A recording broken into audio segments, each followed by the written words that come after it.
Of course, in this situation, frequently you have to have another player hold it because of that gusting wind. Selig wants to try it one more time without somebody holding the ball.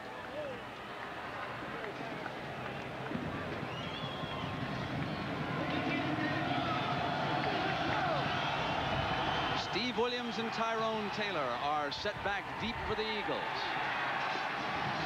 And fielded back in the end zone by Williams.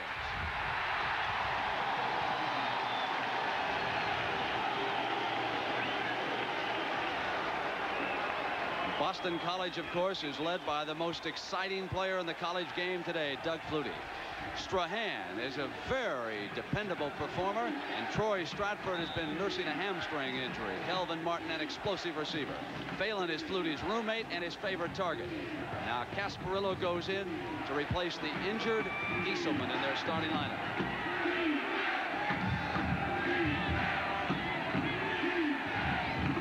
Flutie to put it up on first down. And he completes his first pass to the far side, and he hits Phelan. Now these are the men who will set up front. Sean Regent for the Eagles. He is alongside Mark Bardwell, and the coach's son, Jack Bicknell. He is the center on this team. Very dependable guard, and perhaps the toughest of their offensive linemen is Mark McDonald. He is an All-American candidate. It is 2nd and 5 for Flutie and the Eagles. They put Bell in motion. Dumps off to the side to him.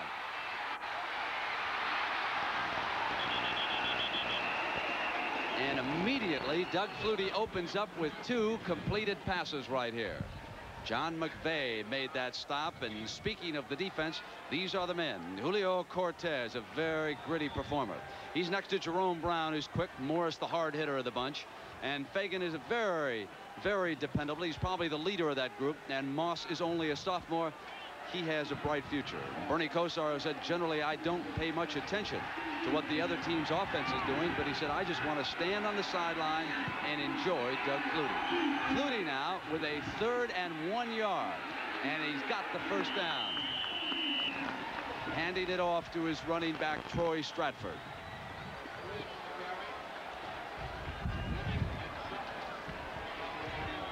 Now the rest of the defense, Bruce Fleming is at linebacker. McVeigh was in on one of the hits already this afternoon.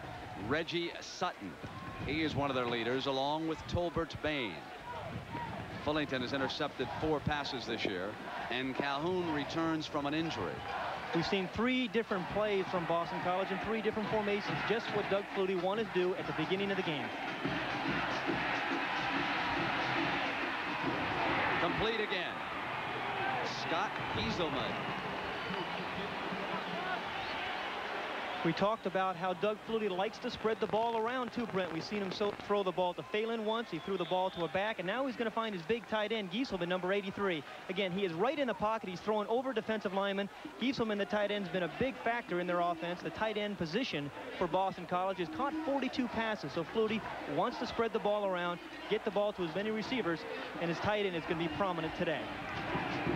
Set in the I formation this time. 2 wide receivers out to Flutie's left. Drops it off to Stratford. Short of midfield at about the 48-yard line. Era, anything defensively that the Hurricanes are doing differently right now against Flutie? Well, no, the thing that is really different here is that the Boston College team is really stretching the defense. You can't quite see it from this angle here, but they're stretching it clear across the field. And of course, he's looking downfield. They're covered, and he just dumps the ball off to his outlet man. It's a little slip screen here. They're really putting pressure on the secondary of the Hurricanes. Left hash mark for Flutie this time. And again, he has thrown it complete to the far side, and that is still another first down. Don't you like the way Boston College likes to come out and establish the run? He's thrown every down. Well, that's what we expected from Doug Flutie. Regardless of the weather conditions, he's going to come out and throw the football. Martin is terribly explosive. 10 more yards on the gain. And he has come back home to the state of Florida.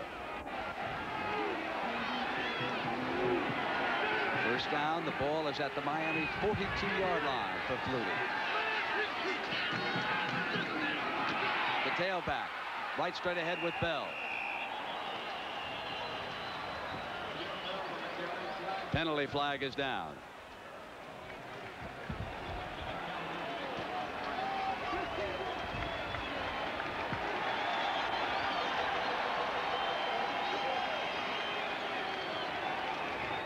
You see, this is good running on this particular play. As you watch, the defenders are in good position. This is their standard defense that they're going to use with their 3 deep. There's a great move put on right there. I can't see right from there who missed the tackle in there. Nothing wrong with the defense, just excellent running. But it was set up a number of passes that Boston College set up before that. They threw 5 straight times before they ran the ball. And anytime a defense is concerned about a Doug Flutie and throwing, the run is going to be there, particularly draw type of plays and traps where the defense is a little bit soft.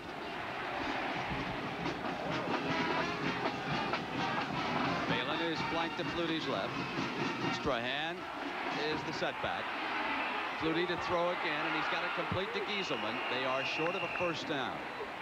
Now to the 33, and again it is John McVay, the linebacker, who is in on the stop for the Hurricanes. The key so far here, Brent, has been that Doug Flutie's got excellent protection from his offensive line. Now watch what's going to happen here. He's going to drop back.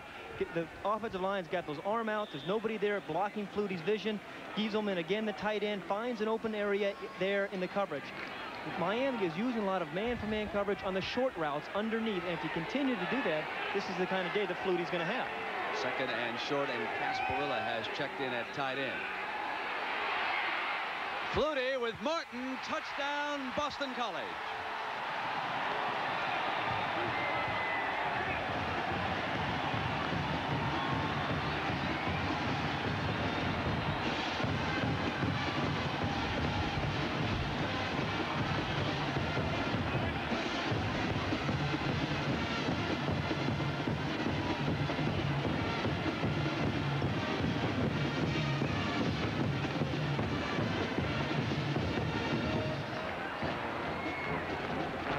Hayden said, Coach, we got to love the way BC establishes that run and goes out yeah, after a tee. Don't you love that? You used to do that, didn't you, Era? Come out like this? Exactly. Yeah, I ran the ball, but I didn't have a Flutie all the time. I understand.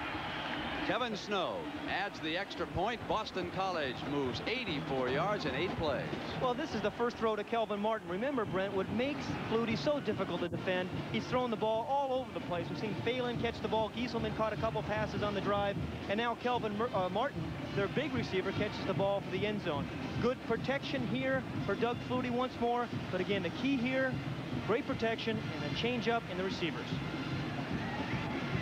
Now we come back. We'll watch Bernie Kosar go to work. It's 7-0 BC.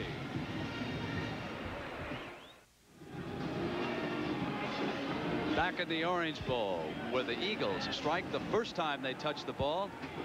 Now it's Kosar's serve coming up as Snow prepares to kick it off for BC. And one of the deep men for Miami is number 21. He's on your all-name team, J.C. Pennant. Oh. I don't make it up. There he is.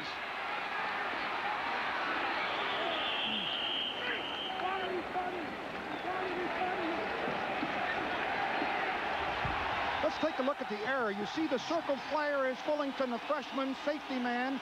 He's got a habit of coming up to support. He starts back. He's supposed to take the middle third. Now he comes back up, and Bain, the left corner man, is beaten with no support from Fullington. The error was made by number 19. Brent, I'll tell you what, I'm awful happy that Era's in charge of defense today, because I don't think there's going to be much. We'll wait and see now. Hang on, Pat. You haven't done a very good job yet.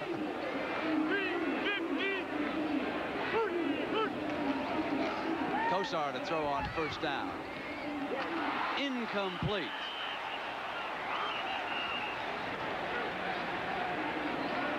He has thrown 23 touchdown passes this year. And here's the freshman who steps in for the injured Highsmith, Melvin Bratton. Very versatile runner is Darrell Oliver. And now the wide receivers, the strength of the offense along with the quarterback, Stanley Shakespeare and Eddie Brown, a possible number 1 as far as the pros are concerned, and Willie Smith, who is a tight end, has caught 62 passes. Smith is set to Kosar's right. He'll come high, and then Oliver moves out of it.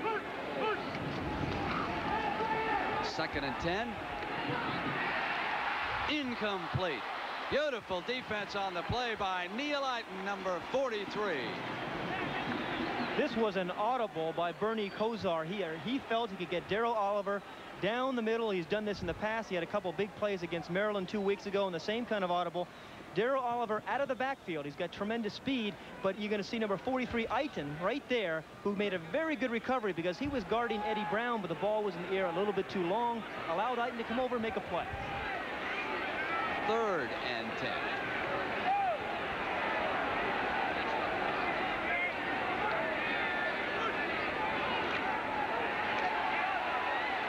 Penalty marker is down, and it was thrown by the umpire right into the middle of that line where holding frequently takes place, as they were trying to offer Kosar a little extra protection.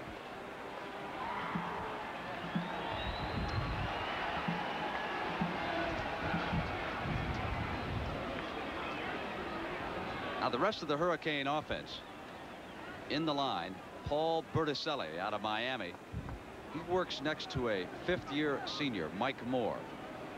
Now Sinclair, the center, must handle one of the best nose guards in football. That is Ruth of Boston College. Alvin Ward and Dave Heffernan on the other side. Heffernan, a very intelligent leader of that offensive line. And as a result of that holding, it will be 3rd and 20, and the ball will be marked down at the Miami 13-yard line. I mentioned at the top of the show, Brent, watch Bernie Kosar's eyes. He's a very, very intelligent quarterback. Both of these are. But he audibilizes more than most quarterbacks in college football. 35% of the time, he's going to try to pick apart that defense.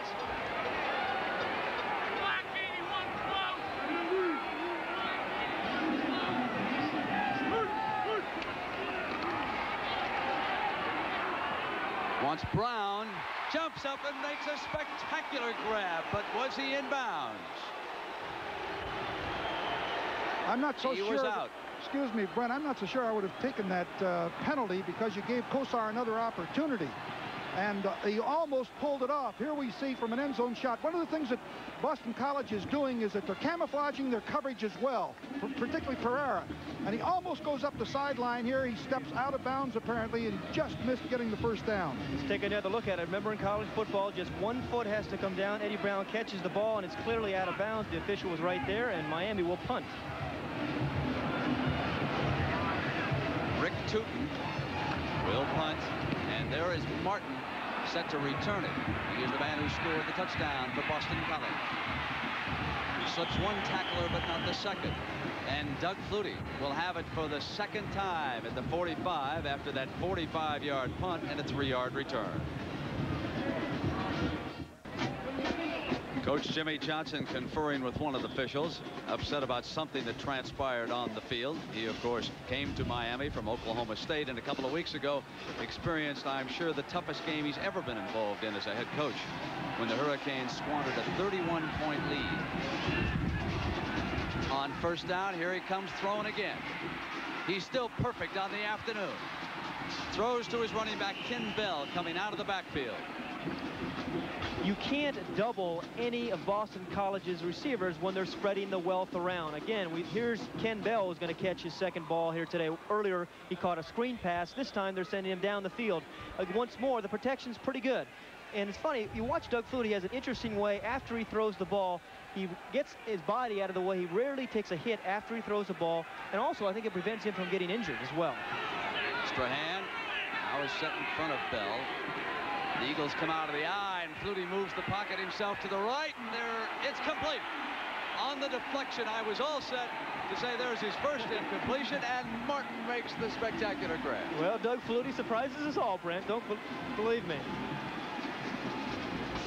Doug Flutie makes you defend the entire football field. The first quarter, he's been dropping back. This time, it's a naked bootleg pass. He gets trying to get the ball to Kelvin Martin. That is tipped, but Martin has the instincts and the ability to make an adjustment, come up with a big catch. The point being, Flutie makes you defend the entire 53 yards of width.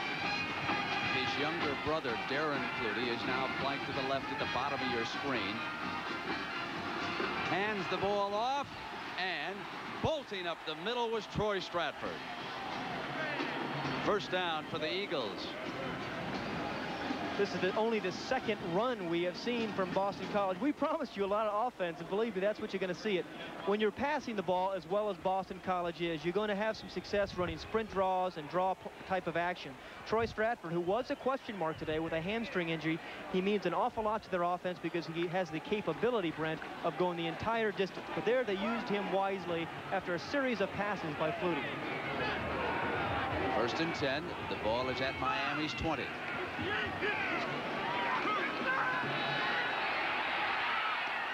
Complete again to Stratford.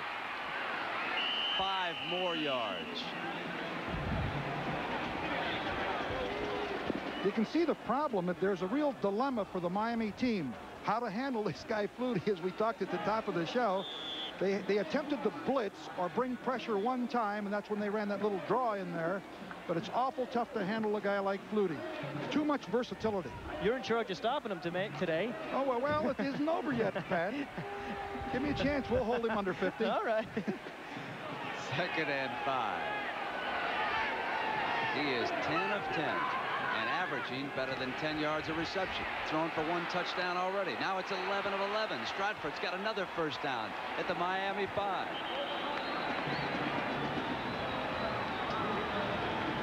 I think one of the, as Pat pointed out, Brent, the protection has been superb for Flutie. And here he is, 11 for 11. How do you like that? You can't even do that in practice. I know Hayden couldn't. You're right. I couldn't do it in warm-ups either. But the interesting thing is Miami has chosen just to rush 3 and drop 8, Arrow. Maybe they're going to have to try to put some pressure on him.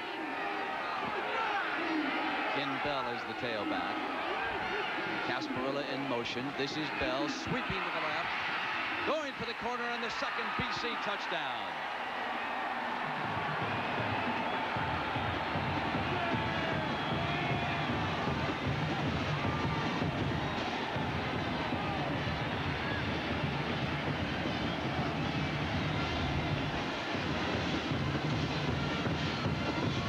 There could not be any doubters, Era, about the performance of not only Flutie, but this Boston College football team now. The way Coach Jack Bicknell has built a power in the East. He's done a remarkable job, and that was 2 excellent drives on the part of the Eagles. But I'm wondering right here whether or not Miami is still shell-shocked from that Maryland game.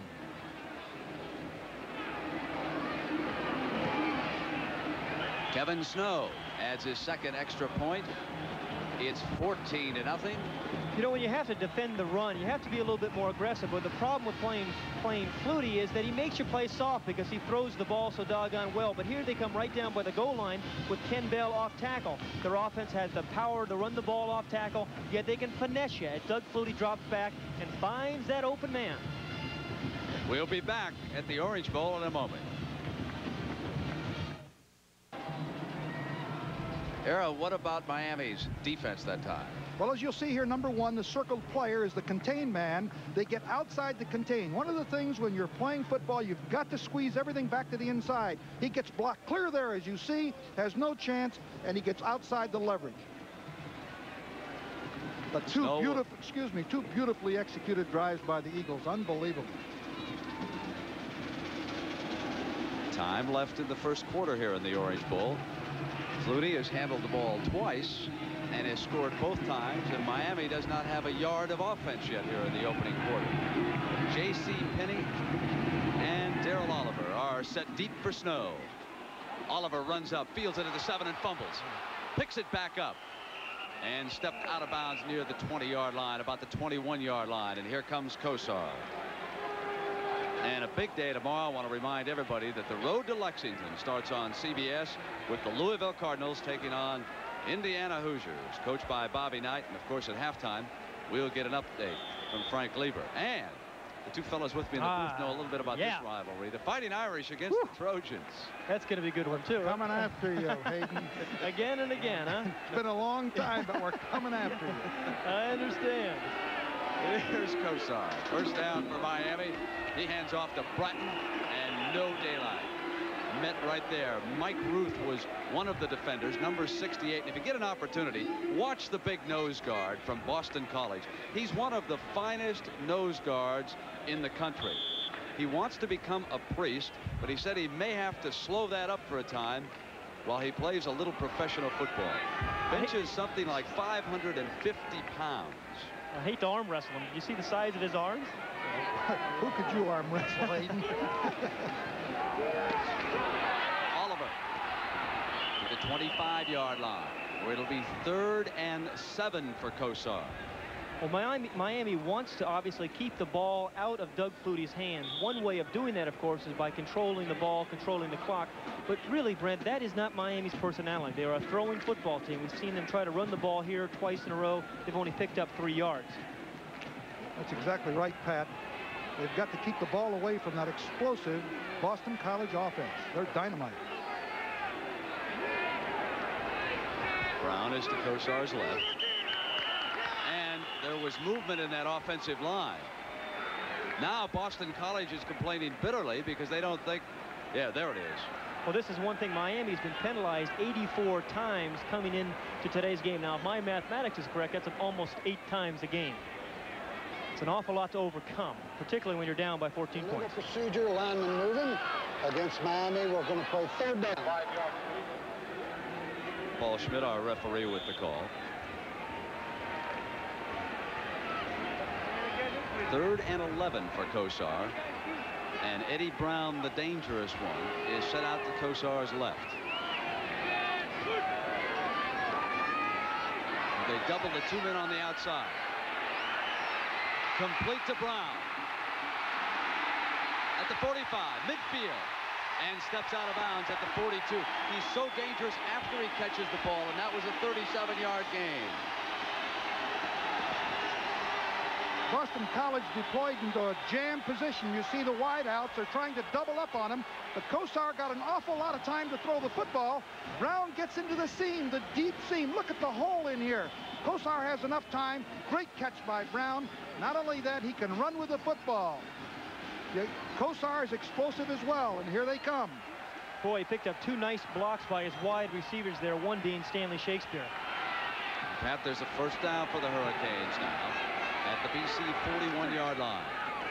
This is Oliver. And the defense led by Chuck Gorecki, number 95, closed down. You know, we talk so much about Doug Flutie. You don't realize how good Boston College's defense is as well. It's a very good defensive team. They put some pressure on people. They played a big league schedule the last few years and done very well. They have their stiffest test today, I believe, in Bernie Kosar.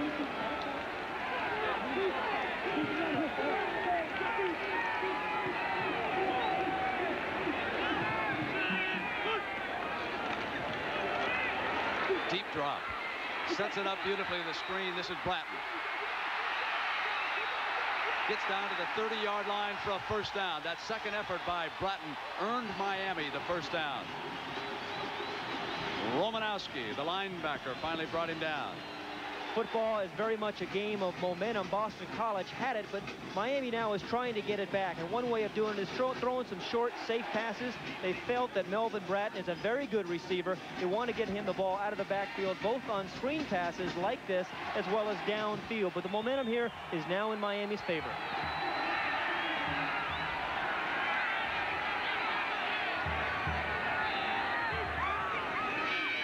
Bratton. As soon as Kosar turns his back on the defense, Boston College said they're coming with the delay. And that time they read it perfectly. They said that Kosar will never turn around and throw back at you once he shows you his back. And here you can watch the linebackers looking in to try and read. There's the turn.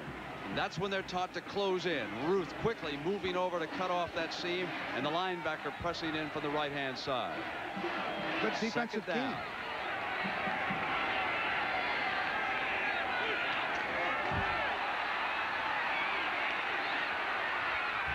Complete, and it's Brown again working the sideline, but he is short of the 1st down, and over there was Tony Thurman. Brent, just as Boston College came out, as we said, and they were going to change formations and throw the ball around, so is Miami staying true to form and trying to throw the ball early in the football game to its wide receivers. This is the second or third time he's gotten the ball to Eddie Brown, this time on an out cut. It looks like he did pick up the first down. He got 1 foot in, or actually got 2 feet in. He did a beautiful job of getting that first down, Pat. And when Eddie Brown has the speed that he has, you obviously have to respect him deep. We saw him catch 137-yarder, and that allows you to throw those out cuts. Well, at the BC 18, fumble, recovered by Kosar. Remember, that's a defensive scheme that Boston College wanted to use. Mike Ruth on the center, Sinclair. They felt they could back him up into Kosar, maybe create some exchange problems between Ruth, the center, the nose guard from Boston College, against Sinclair, the center from Miami. One of the problems also for the defense on both sides is that they can both grab big chunks of yardage. Just because it's 2nd and 10 now doesn't mean anything, or 3rd and 10. They can grab it in a hurry. Brown is to Kosar's right, and Stanley Shakespeare goes to his left. Movement again, and penalty flag comes down.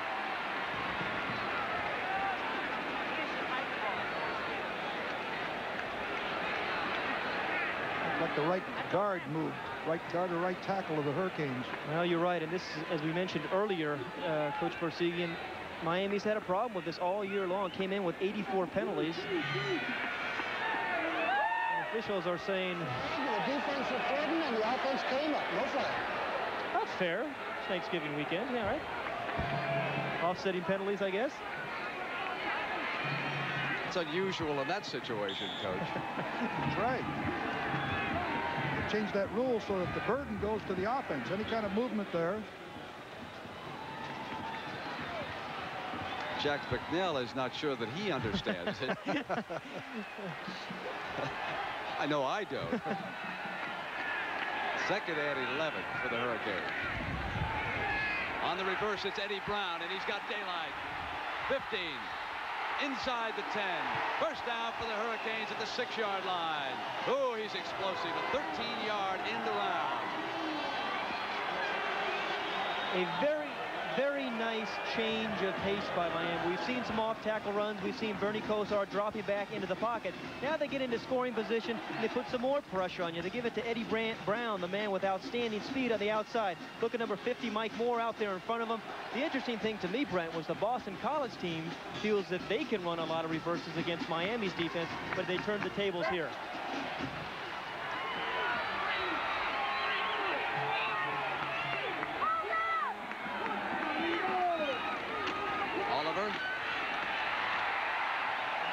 To the 2.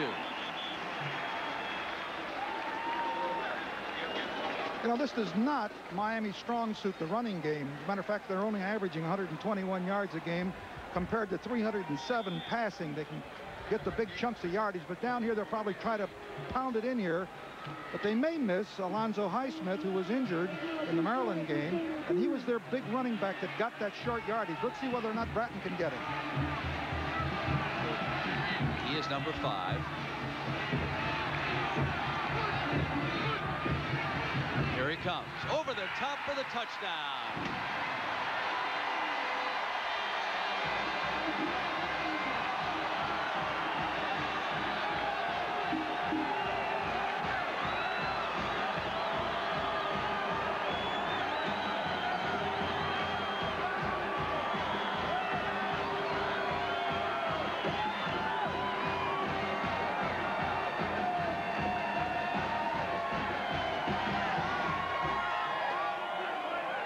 David Heffernan, number 52, the right tackle, helped open that hole. And then Bratton did the rest by going over the top and extending his arm on into the end zone. And this is Greg Cox. Ooh, he got a little ricochet on that one, but it counts just the same. Well, Melvin Bratton answered the question about Highsmith's injury because he did get the tough short yardage here and over the top. Pretty good penetration there by BC, but a tremendous leaping ability that allowed Bratton to break the plane of the goal line. But the BC defense really guessed correctly. Watch them shift to their left. They're expecting Bratton to go that way. You're going to see him shift, move back a little bit. But Bratton was too tough over the top. Very good offensive line surge. The result, touchdown. Flutie's turn coming up.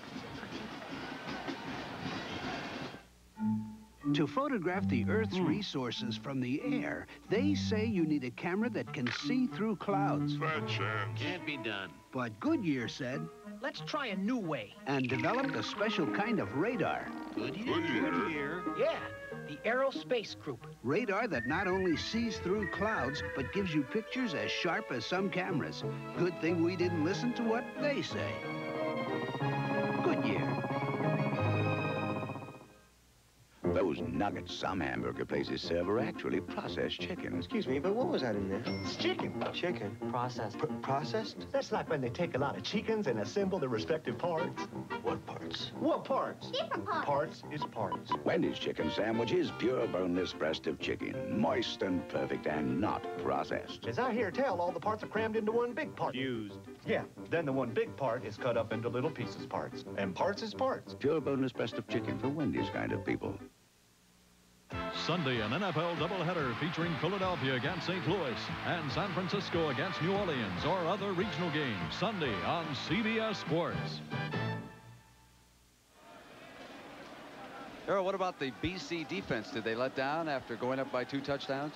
No, not really. I think one must face the fact that these two teams, when they play, average about 900 yards in a contest. Right now, the first quarter isn't even over, and they're up to 227. They're just two great offensive teams. Seelig to kick it off for the Canes. Williams and Taylor are back deep for the Eagles.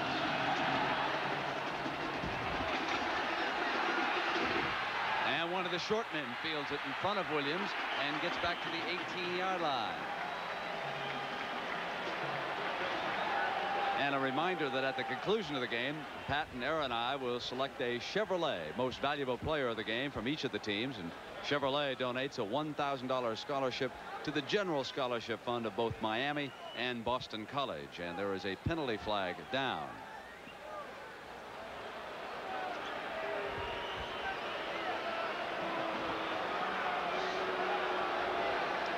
So it was a personal foul against Miami. I believe that's their 4th penalty here in the first quarter.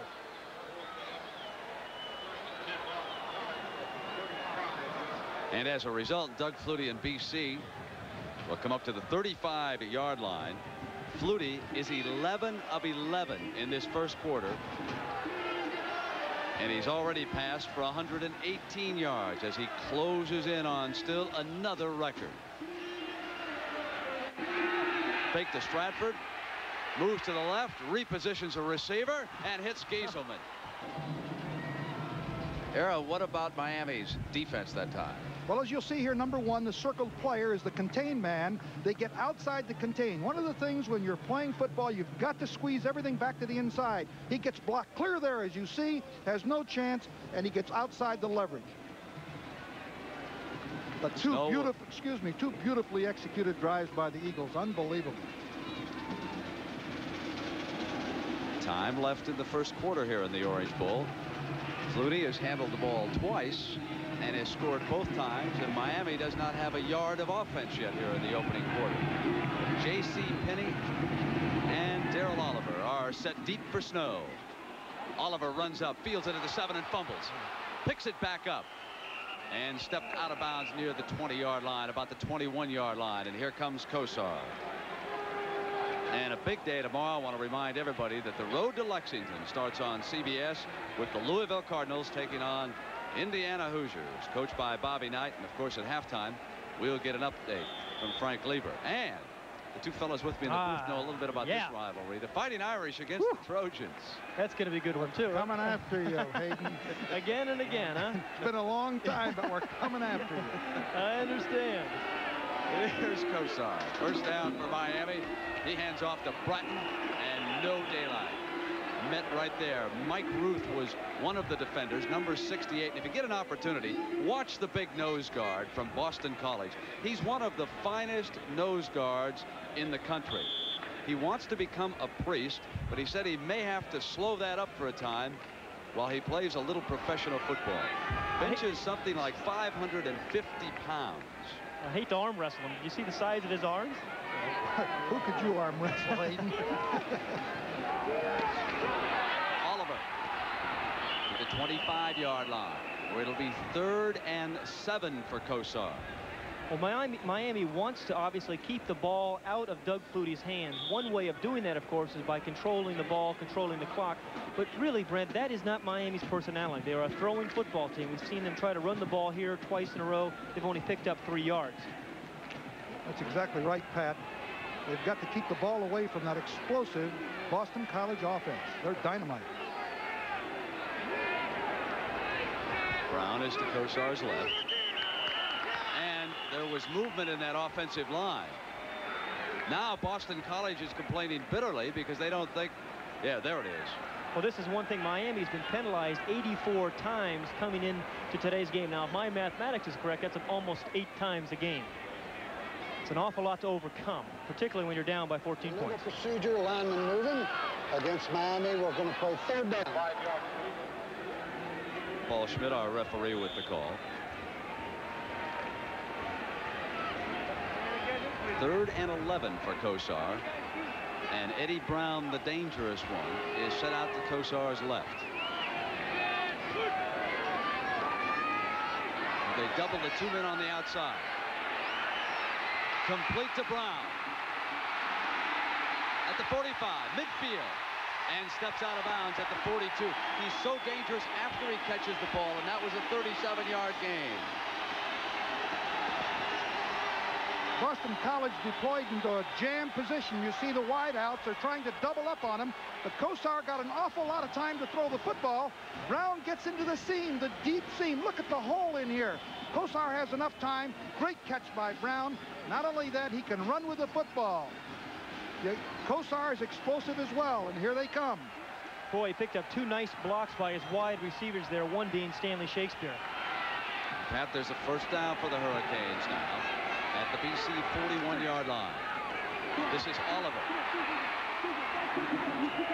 And the defense led by Chuck Gorecki, number 95, closed down. You know, we talk so much about Doug Flutie. You don't realize how good Boston College's defense is as well. It's a very good defensive team. They put some pressure on people. They've played a big league schedule the last few years and done very well. They have their stiffest test today, I believe, in Bernie Kosar.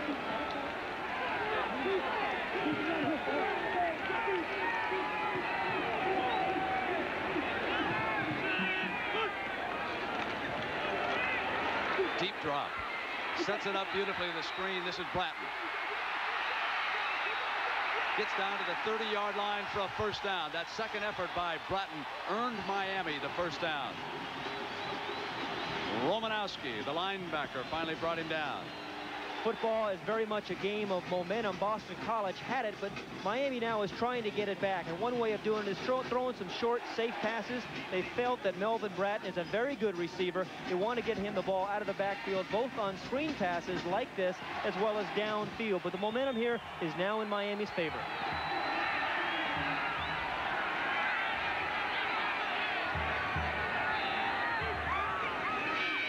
Bratton. As soon as Kosar turns his back on the defense, Boston College said they're coming with the delay.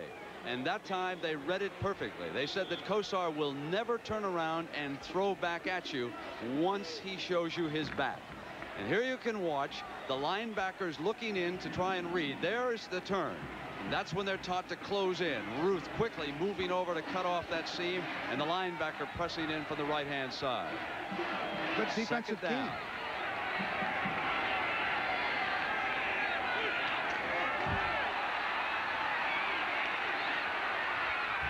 Complete, and it's Brown again working the sideline, but he is short of the 1st down, and over there was Tony Thurman.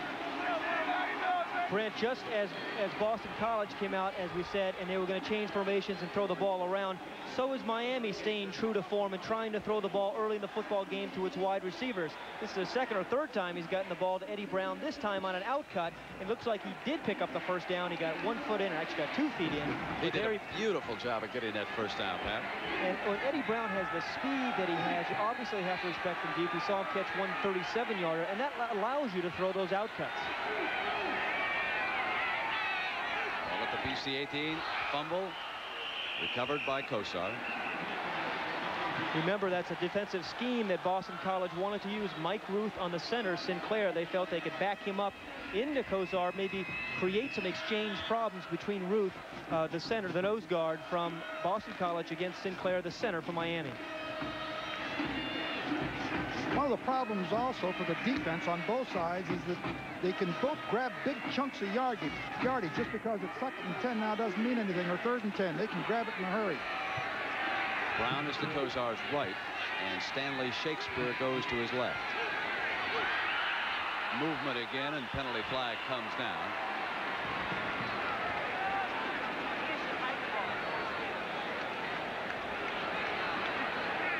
Like the right guard moved. Right guard or right tackle of the Hurricanes. Well, you're right, and this, as we mentioned earlier, Coach Bersigian, Miami's had a problem with this all year long. Came in with 84 penalties. Officials are saying the defense was threatened and the offense came up. No flag. That's fair. It's Thanksgiving weekend. Yeah, right. Offsetting penalties, I guess. It's unusual in that situation, Coach. That's right. They changed that rule so that the burden goes to the offense. Any kind of movement there. Jack McNeil is not sure that he understands it. I know I don't. 2nd and 11 for the Hurricanes. On the reverse, it's Eddie Brown, and he's got daylight. 15. Inside the 10. First down for the Hurricanes at the 6-yard line. Oh, he's explosive. A 13-yard end around. A very, very nice change of pace by Miami. We've seen some off-tackle runs. We've seen Bernie Kozar dropping back into the pocket. Now they get into scoring position, and they put some more pressure on you. They give it to Eddie Brown, the man with outstanding speed on the outside. Look at number 50, Mike Moore, out there in front of him. The interesting thing to me, Brent, was the Boston College team feels that they can run a lot of reverses against Miami's defense, but they turned the tables here.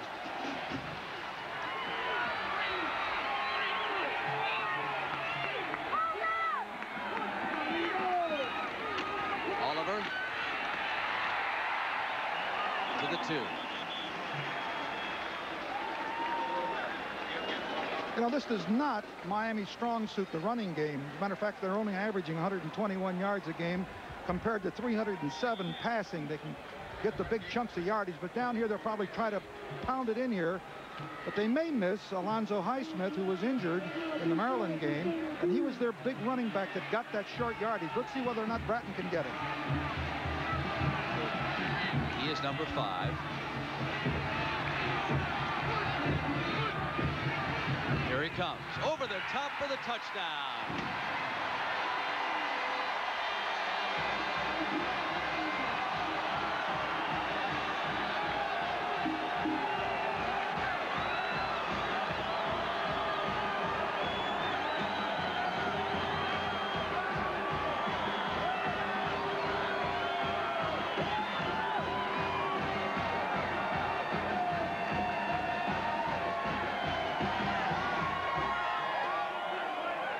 David Heffernan, number 52, the right tackle, helped open that hole. And then Bratton did the rest by going over the top and extending his arm on into the end zone. And this is Greg Cox. Ooh, he got a little ricochet on that one, but it counts just the same. Well, Melvin Bratton answered the question about Highsmith's injury because he did get the tough short yardage here and over the top. Pretty good penetration there by BC, but a tremendous leaping ability that allowed Bratton to break the plane of the goal line. But the BC defense really guessed correctly. Watch them shift to their left. They're expecting Bratton to go that way. You're going to see him shift, move back a little bit. But Bratton was too tough over the top. Very good offensive line surge. The result, touchdown. Flutie's turn coming up. Earl, what about the BC defense? Did they let down after going up by 2 touchdowns? No, not really. I think one must face the fact that these two teams, when they play, average about 900 yards in a contest. Right now, the first quarter isn't even over, and they're up to 227. They're just two great offensive teams. Seelig to kick it off for the Canes. Williams and Taylor are back deep for the Eagles.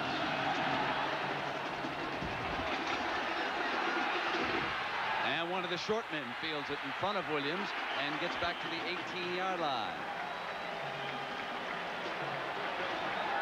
And a reminder that at the conclusion of the game, Pat and Aaron and I will select a Chevrolet Most Valuable Player of the game from each of the teams, and Chevrolet donates a $1,000 scholarship to the General Scholarship Fund of both Miami and Boston College. And there is a penalty flag down.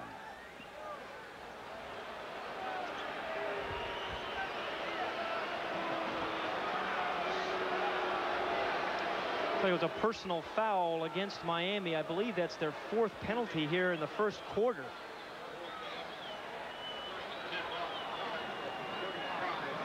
And as a result, Doug Flutie and BC will come up to the 35-yard line. Flutie is 11 of 11 in this first quarter. And he's already passed for 118 yards as he closes in on still another record. Fake to Stratford, moves to the left, repositions a receiver, and hits Gieselman. Out of bounds, no completion.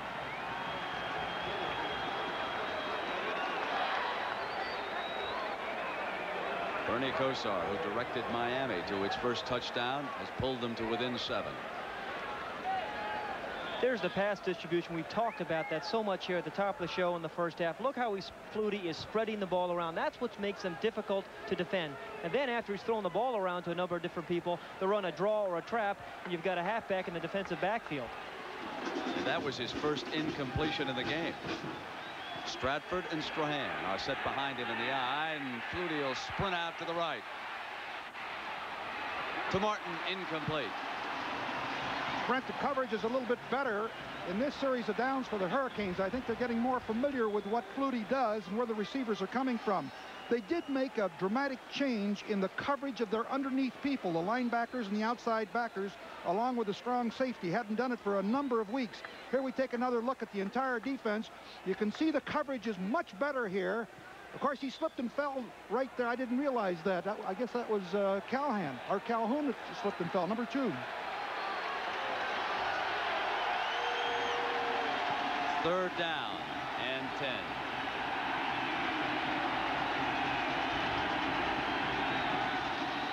His brother Darren Flutie was the motion man on the right-hand side. Incomplete. And for the first time this afternoon, Doug Flutie is stopped. Daniel Stubbs was the defensive back. I told you my defense would come through. You're finally getting it going, aren't you, Coach? Hang it in there.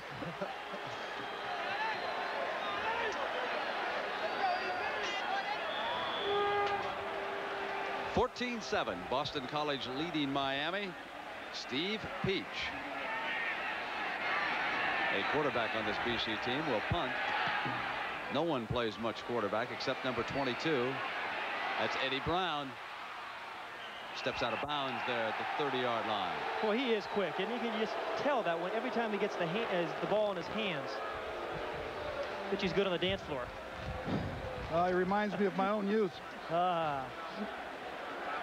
Here are the bowl games coming up on CBS. The Sun Bowl on December 22nd. That'll come your way at 3 p.m. Eastern Time. And then the Peach Bowl on December 31st at 3 p.m. And, of course, the big one, the Cotton Bowl, which will bring you Boston College against probably Texas. But they still have to beat Baylor and Texas A&M. Now it's Bernie Kosar and Miami going back to work, trailing BC 14-7. He'll throw on first down. Time. Brown down to the 48-yard line, covered by Todd Russell. But if you give him that much time, Brown will pull away. Just too much time, absolutely too much time. Boston College cannot stay with Brown that long. This is Bernie Kosar's version of his scramble. We've seen Doug Flutie scramble around a little bit, but he steps up into the pocket, buys himself a little bit more time, and you both said it. Eddie Brown is so quick that even though he had double coverage on him, he was allowed to find a dead spot, an open area. Kosar delivered the ball. They get off another play, and it's the delay with Bratton to the 47, and that will bring the first quarter to an end. It's 14-7 BC, and we'll return after this commercial break and a word from your local stations. when an alkaline battery. The sun has started to peek through just a bit here in Miami. This is the brightest it has been all day down here. It rained hard. And the lights have been used to help the players see down here. And of course, this is the scene of a Monday night game coming up between the Dolphins and the Jets. And they use PAT turf. And we'll see how it holds up the wear and tear after this game is over. This is a 2nd and 9. Miami trailing BC 14-7. Bernie Kosar dropping back to put it up again. Complete to Bratton. And he almost took away a first down when he dipped back, but I believe he picked it up. Here are the quarter stats. Look at the yards passing. We promised you an offensive show. They're going to continue to throw the football throughout the whole football game. Turnovers, even though bad weather conditions, they have not turned the ball over. A pretty even first quarter. I think also the important thing was that Flutie was able to drive his team for 2 scores into what wind we have, the swirling wind. He will have the wind with him in this second quarter. They're going to measure. And Bratton's inexperience showed in that sequence. He had the first down. Then he dipped back to try and pick up more yardage. And when he tried to get back, they cut him down just that short.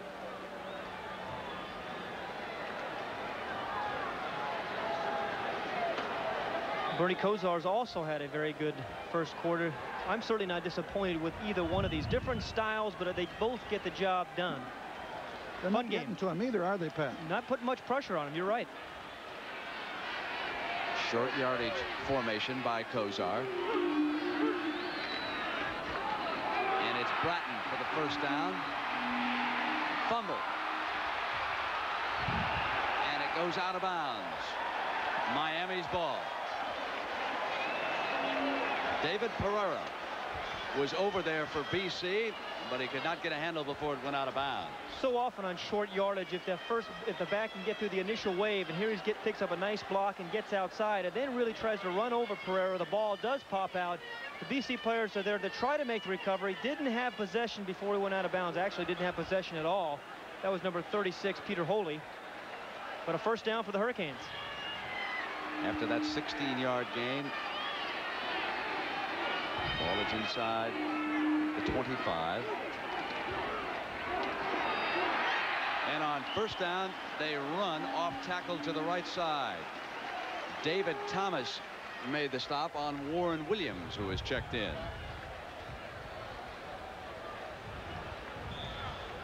Surprised that Miami actually has run the ball a little bit better here in this last couple of drives, Era. Very effective against that defense. They were trying to blitz Kosar and anticipated a pass, and it was a good call. Williams. First down inside the 10. Again, it was Peter Holy. They're really making it tough on the defense because Kosar is mixing it up. They've been principally a passing team. They're deployed to come in and put a heavy rush on Kosar. Look at the blocking. Look at the hole. They're making it very difficult on the Eagles. They're making it tough on me defensively. And the other thing they're doing is they're keeping Doug Flutie on the bench.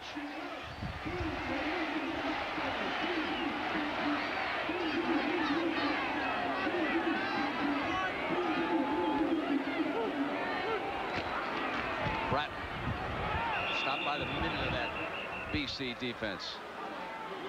You know that Mike Ruth is down there someplace on that stop.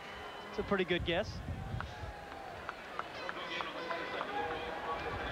But they have not been able to get to Kosar. We expected Ruth to be able to get to Sinclair, but Ian Sinclair, number 76, the Hurricane center, is doing a pretty good job on him because they have not sacked Kosar, pressured him maybe a little bit once or twice.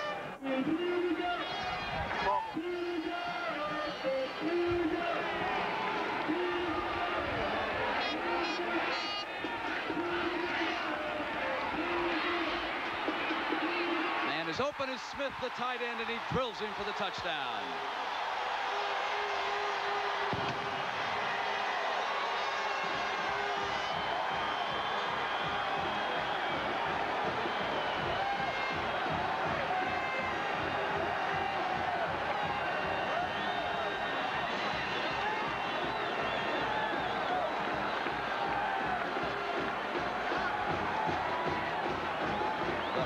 Hurricanes of Miami have come hustling back into this one in the first half after trailing 14-0. They have quickly scored 2 touchdowns, and now Greg Cox adds the extra point, and we are tied at 14. Bernie Kosar can throw different types of passes. He has different types of touch. This time you're going to see him absolutely drill the ball to his tight end, Willie Smith. Remember, this is a man who came into the game with 62 receptions. Here, he tries to get the ball, Kosar does, outside first, but he's double covered, so then we told you he was going to get the ball to his tight end, Smith. Smith is a marvelous athlete, and you're going to see the height. He's 6'2", but he jumps up and makes a terrific catch. He's got very large hands. That's the difference. We may score 150 points here before we're done. Last guy who has the ball, right?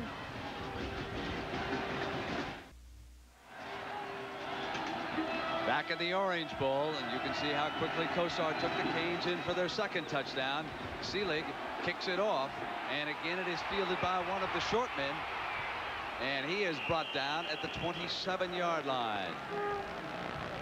Let's take a look and see what happened. The circle player is number 17, Tony Thurman, the leading interceptor in the country with 10. But watch as he makes a mistake, and he moves to his right. Kosar reads it. You see him, he should be center fielding here. And Kosar drills the ball so fast and hard in there, Thurman cannot get back. And that is the touchdown. Almost the same mistake that was made by Miami when Boston College scored. Doug Flutie brings the Eagles to the line of scrimmage at the 29. Throws on first down. Incomplete, and the ball should have been caught by Ken Bell. Era, you just mentioned the same mistake being made. That's what happens, though, when you've thrown the ball around. We saw Eddie Brown catch a number of receivers from number of balls from Kosar to allow that tight end to not get as much attention. But, you know, the thing about it, Pat, is the very thing that both coaches talked about defensively was to avoid the big play, stay in a 3 deep, give them shelter. But they've been burned twice, each team.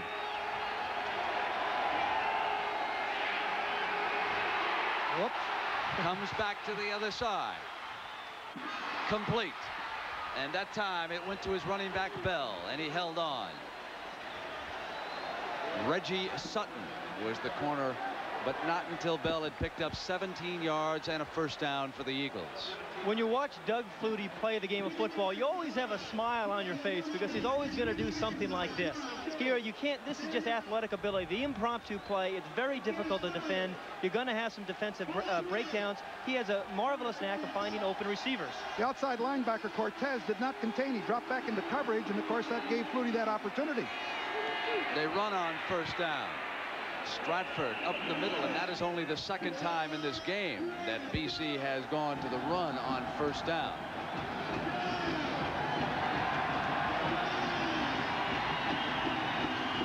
And a big round of applause as the haze starts to lift over downtown Miami. Someone upstairs wants to get a better view of these two guys as they move up and down the field here. You're right. Look at the all-time passers as they entered today. Of course, Flutie on top now has that chance of going over the 10,000-yard mark. It's pretty good company. 2nd and 1. Stratford banging for another first down. It's amazing what head coaches at Notre Dame can do. The weather, I mean, it's just remarkable to me. Well, I want Look at that sun off of those golden helmets down there. Doesn't he love it?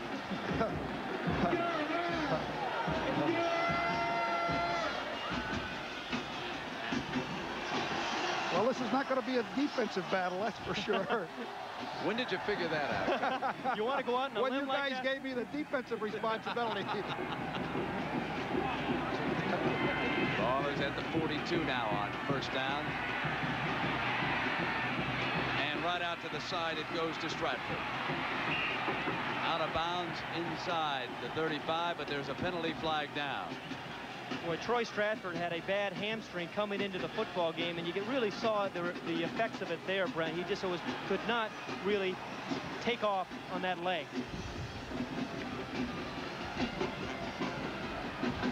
Again, let's take a look at Troy Stratford. He has not practiced all week because it was so cold up in Boston. Now watch, he just can't really, you can see him limping there a little bit. He's trying to get out of bounds. Whap, he takes a hit, pushes him out of bounds. Dallas Cameron knocked him out.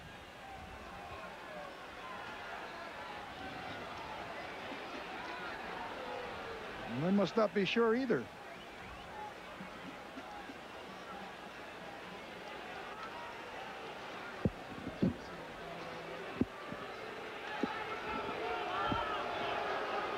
That's the gentlemen who are huddling down there trying to get this infraction straightened out.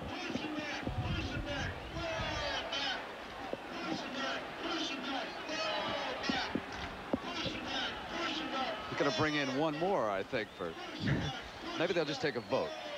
That's the Democratic way of doing it. Well, here we come. We're going to get it. We got a consensus, I think. No flag. All that, huh? Oh, my. Say, oh, boy. Johnson is really heated. This guy just want a little airtime, I guess.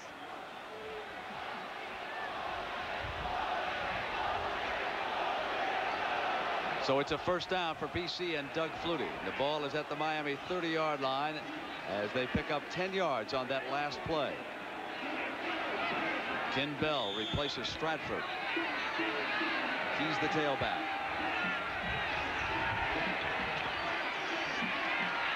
Flutie sprints to the left, outruns the defender, and picks up 7 or 8 yards. Kevin Fagan was moving in on Flutie, and he just accelerated around him and got out of bounds. Shades of Francis Tarkenton on that one. Oh, you're right. But you have to play a very disciplined defense when you play Doug Flutie, because he can do that. How many times have we seen Doug Flutie run that naked bootleg play where he fakes to a tailback or on a sweep and then gets outside containment and makes all sorts of good things happen? Barry Gallup, he's the offensive coordinator for BC. Very close. The man who recruited Doug Flutie. Stratford is back at tailback. Throws a beautiful block to give Flutie some throwing time. Incomplete and almost intercepted. And Kenny Calhoun was the defender for the Canes.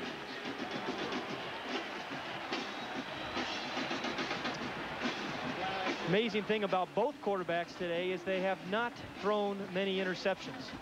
Good coverage this time, as you see. Ken Calhoun, number 2, will get right in the perfect position. It looks like Flutie's got his receiver right there. He almost intercepted the ball. Good coverage on the part of Miami. And there's a penalty against the Hurricanes. Face mask against Miami. First down. And a first down for the Eagles, who are inside the 20-yard line as a result of that infraction. And Coach Johnson is getting more and more upset by the minute. He's trying to figure out how to stop this ball club, and no one else has done it, Jim. You're just going to have to outscore them.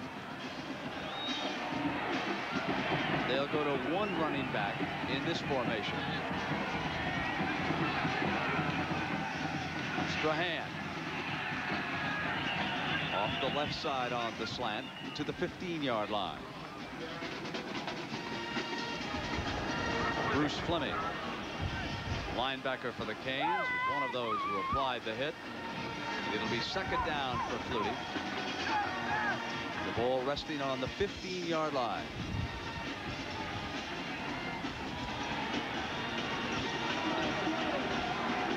Casparillo, the BC tight end, set to the right. Stratford is back. Stratford slipped a bit as he got inside the 10-yard line. Has to get to the 8 for a first down, and Calhoun brought him down.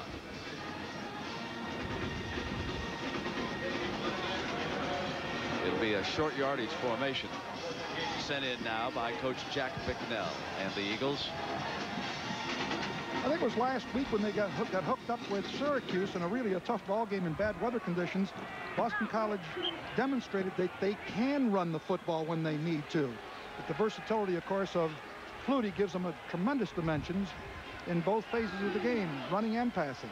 You're right, Era. I think it surprised an awful lot of people. BC ran for, what, 270 yards last week against a very good Syracuse defense. Exactly right. Third and 1 for Flutie and the Eagles. This is a situation where they like to give the ball to Strahan over the top. He's been very successful. Interesting, Pat, because they switch him to the tail. Fake him that time. Flutie wants to throw it and gets past Fagan, has the first down, and I think he dove for the touchdown. He did. He is remarkable. How do you defend that?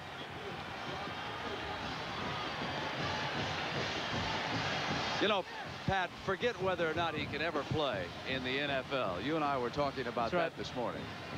He is a great college football. All the talk is about whether he can play professional football. That's not the point. It's irrelevant. The point is he's one of the greatest college football players of all time, the most exciting player that I've ever seen, and that's what's at issue. He may or may not have a successful pro career, but that's what now we're concerned with today. Kevin Snow to attempt the extra point for the Eagles. And they've jumped right back into a 7-point lead. I mentioned that on short yardage, Boston College generally likes to give the ball to number 33, Steve Strahan. And here he does. He fakes it to him over the top, and Flutie's out on the corner again. This is a very dangerous place for Doug Flutie to be defensively. Shows some strength. He breaks the tackle there. He knows where the end zone is. Good block by Kenny Bell, 24, sealing up on the defensive back.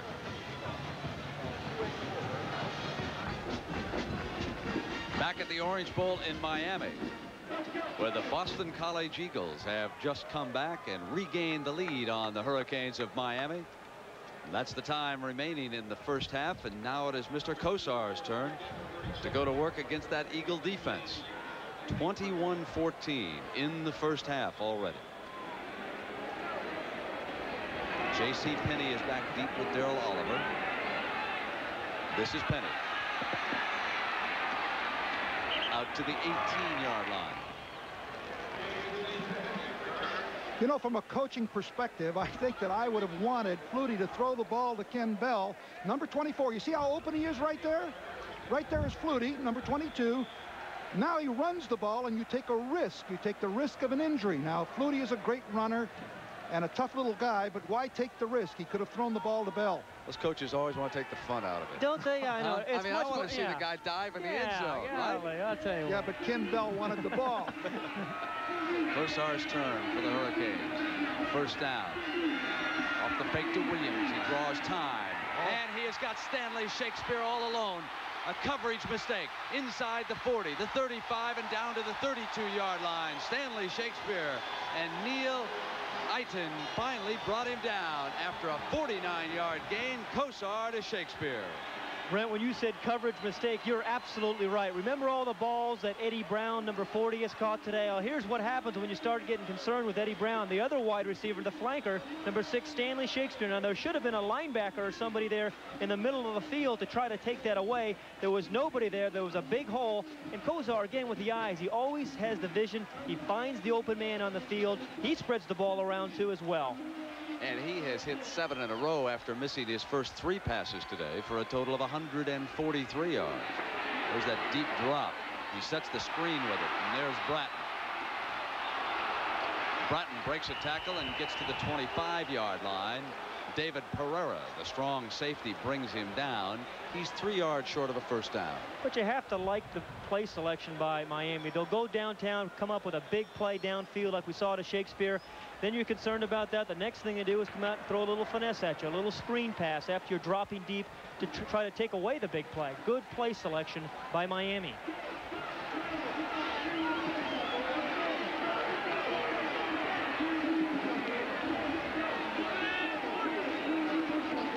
Bratton on the sweep to the right for the first down, steps inside the 15 and then takes on a defender inside the 10, and Bill Thompson finally brings him down.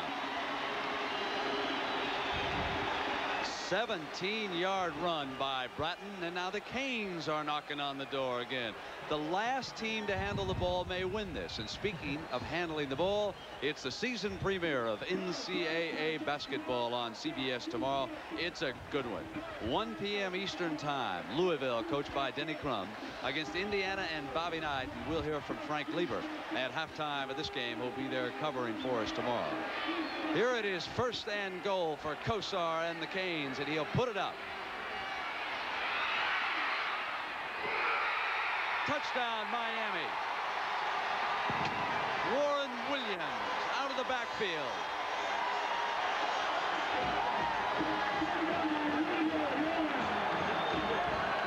I want to tell you, that is one fantastic catch and throw. I thought I had an interception. It was very close. What a job Kosar did there. Got that ball in there. I don't know how he got it there.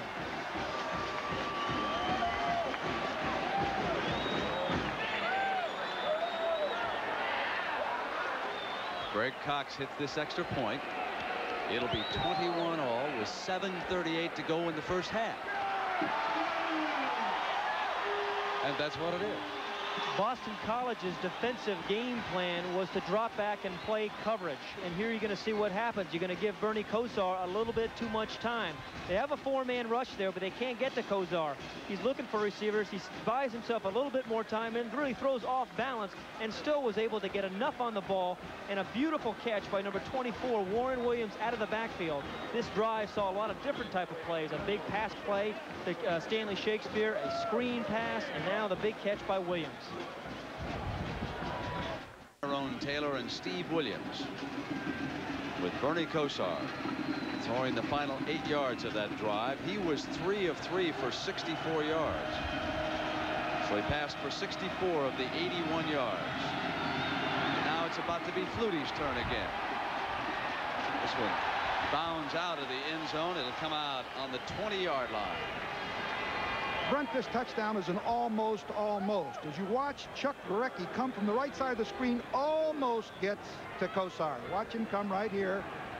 He has plenty of time right there. And almost now Todd Russell almost knocks the ball down, but it was too well executed on the part of the offense. Defense wasn't that bad.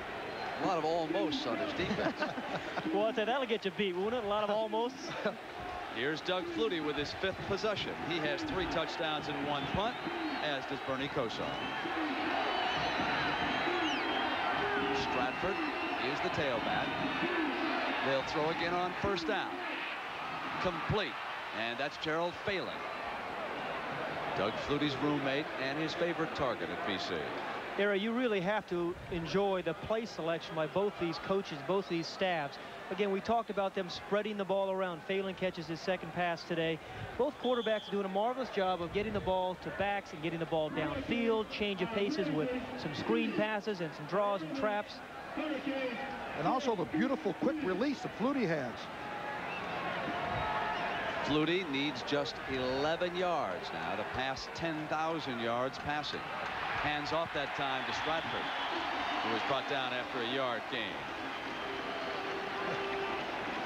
There's a celebration if you stop them for one play. I was about to say, those defensive coaches are terribly excited about that.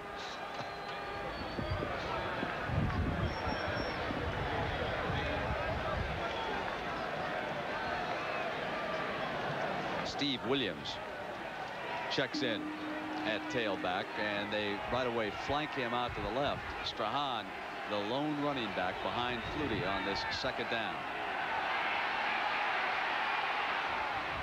Complete to Martin. A beautiful catch at the 49-yard line. And that gives Flutie 10,008 yards passing, the first college quarterback to throw for more than 10,000 yards in his career.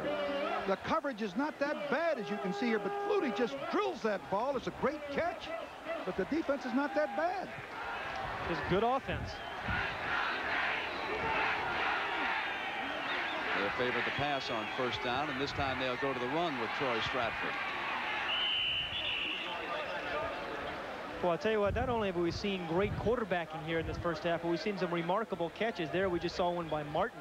Remember, we saw a great touchdown catch by Williams, and Eddie Brown's come up with some great receptions as well. Well, of course, Sunday afternoon on the NFL, there's a doubleheader on CBS. Philadelphia St. Louis is the big first game. The 2 second games are San Francisco and New Orleans, and Chicago against Minnesota. The Bears can wrap up a divisional title if they win. This is 2nd down for Flutie, and there was a penalty marker down, and the whistle had blown before the play began.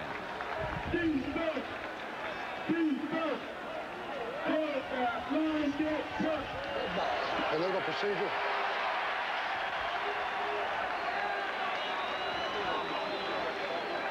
That is Jack Bicknell signaling the formation. Now, that is not the play he is sending into Flutie. Martin delivered the play from the sideline to Flutie. He comes off, but it is the coach who will give Doug the formation. This is a very complex offensive system that BC uses, and we see Doug go to the shotgun for the first time.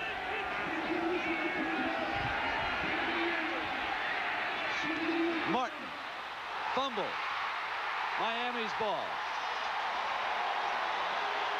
Bruce Fleming and Tolbert Bain responsible for that turnover.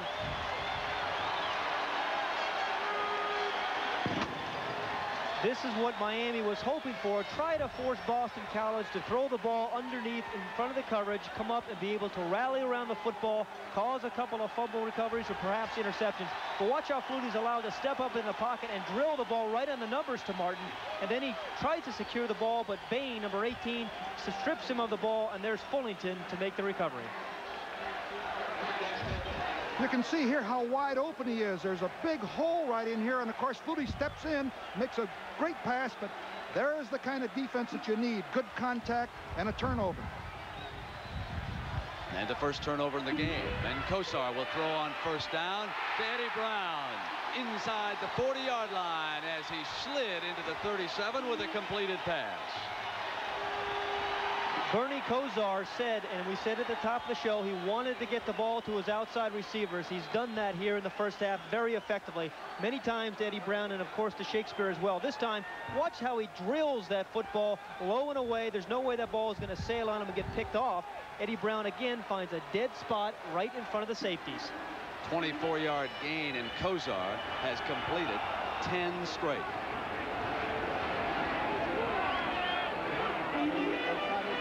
They run Bratton. There's an alley on the left. Out of bounds at about the 27-yard line. Era, you and I were talking about this earlier in the week. Can you remember in a college situation a better matchup between quarterbacks? I don't think I've seen this kind of matchup. As a matter of fact, in my day when I was coaching, if you met one or two great passers and maybe in a 10 or 11 game schedule, that was about it. But today, these passers and receivers are so skilled, I think it's put undue pressure on the defense. You cannot stop these teams. I don't know how you can with 11 people. Well, you know, you're out absolutely right. I think 10 years ago or so, when I was playing and you were coaching, the defensive coach could rely on a quarterback to make a bad throw or overthrow a receiver to disrupt the drive. But nowadays, as you said, they're so skilled, they're just not going to miss those throws. Time left in the first half. Do you know that 7 of 11 times this year, Kosar has thrown for better than 300 yards? He's a remarkable performer. Very nice young man, very bright.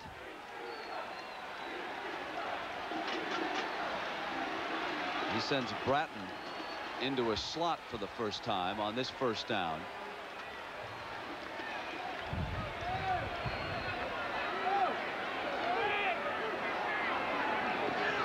Fumble. BC's ball. Number 50 of Boston College, David Thomas.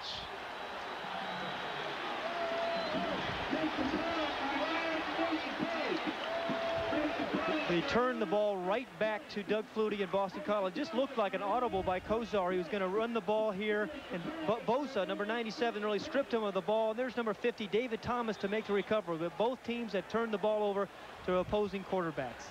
Tied at 21 here in the first half of the Orange Bowl. Jack Bicknell and the Eagles go back on the offense. 4:54 to go.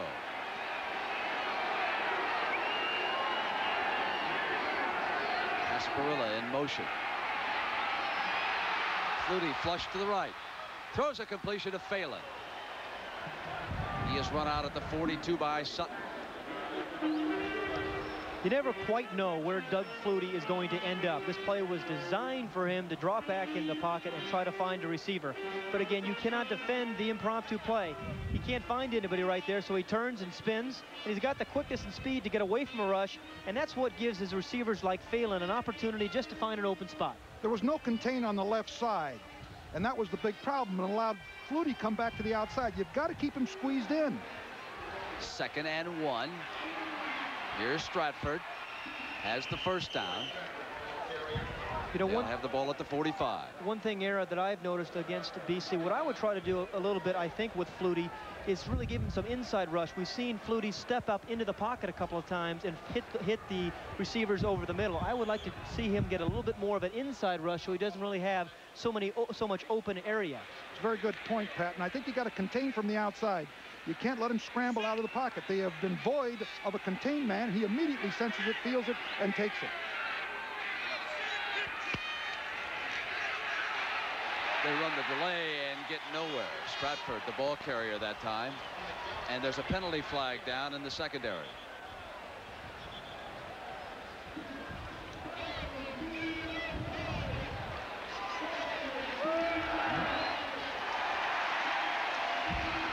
You know, Era, talking to the BC coaches this week, they really felt offensively they could run a number of reverses against this Miami defense. You just led me to think of that, too, because they are void on one side. They're not containing. That's what they saw in the films and felt they could run a reverse to those sides. And dropping those outside linebackers, and exactly, if they run a reverse to the side where that fellow's dropped off, look out, they can have big yardage.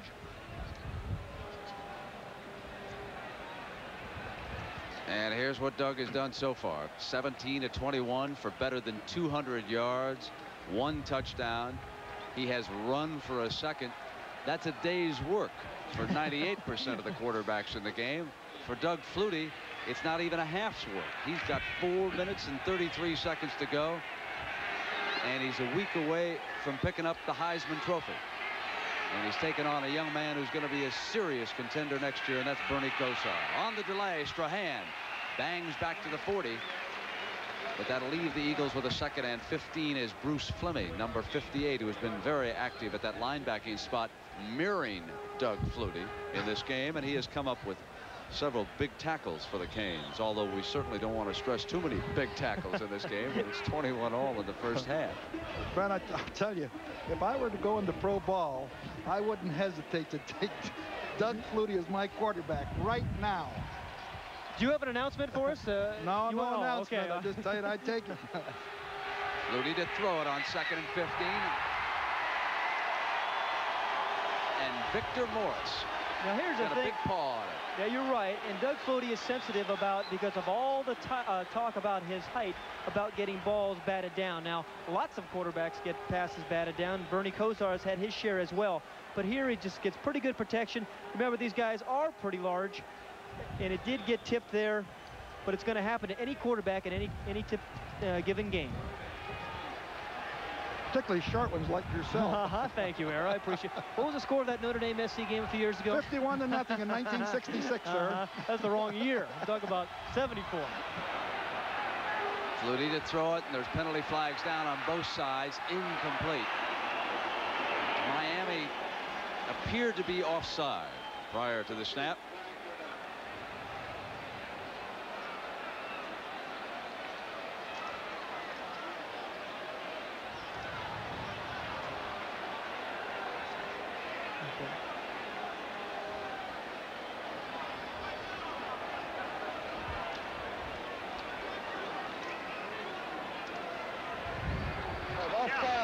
Against Miami, holding against Boston. There's the formation sent in by Jack Bicknell. We'll see what the flapping wing indicates here. It means, yeah, throw a pass and get at least 15 yards, Doug. He came to BC from Maine, and he has done a remarkable job. Boy, is he fun to be around, too, isn't he? Super guy. Kind of a coach that you'd like your son to play for, I'll tell you that. It's the best compliment you can give anybody, I think. Balin in motion. Flutie flush to the left. He'll keep it.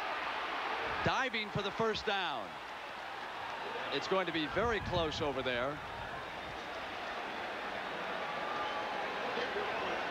The intelligence of Doug Flutie, Pat, when he saw the yardage marker and where he had to go, Era. You see, the coverage is excellent, but this is what Flutie can do to you. Everybody drops back. They've got most of the receivers pretty well covered. They jump on a man for man. You can't see Flutie here. He sees it all. No contain again. Nobody squeezes him, and he takes the ball and runs with the football. He reacts perfectly to the circumstances as they occur. Good defensive coverage there by Miami, but you can't defend the impromptu play of Flutie. You know, Coach, you defend some interesting quarterbacks, George Myra and Roger Staubach, similar type of guys to Flutie. What did you do against them? I think you got to bring guys hard from the outside, squeeze him in, and bring the people from the inside, Pat, to keep in his face if you possibly can. Drive him back. He gets outside. He's so dangerous. He can both run and throw on the run, and so accurately. Well, that's how close he came to picking up the full 15 yards for the first down. As he dove, of course, he fumbled the ball out of bounds on that far side. Looks like Boston College is going to go for it here. They are 6 of 7 this year on 4th down plays. Let's see how Miami deploys here, whether it'll come to a goal line defense or not. Strahan and Stratford are the running backs behind Doug.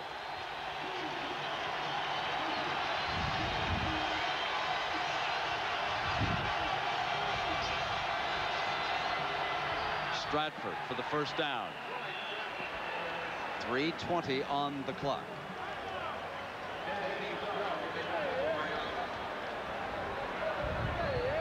BC has all 3 timeouts remaining as well.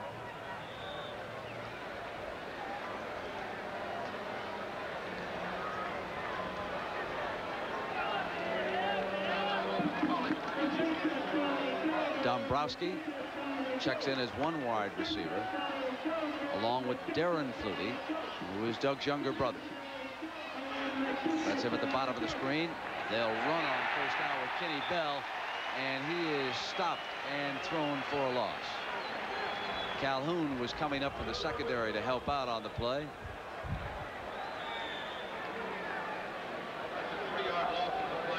Jones hit him first, and it'll be 2nd and 13.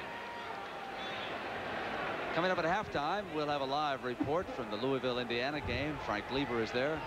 Pat O'Brien interviewed Jerry Faust, the Irish coach, and we'll also hear from Lindsey Nelson on the echoes of college football. 2nd and 13. To Phelan. Out of bounds at the 26-yard line. Tolbert Bain with the coverage. 2:18 to go, and another first down for the Eagles. We said at the top of the show, BC does it by different formations, trying to find soft spots and fooling the defense. There they brought in 4 wide receivers, Brent, and then again Doug just picked the open man. That time he found Phelan. He makes it look so easy. That's the thing about it. From up here, his arm is so quick. He delivers right on the money. It looks easy, but it's not. It's a skill that he has.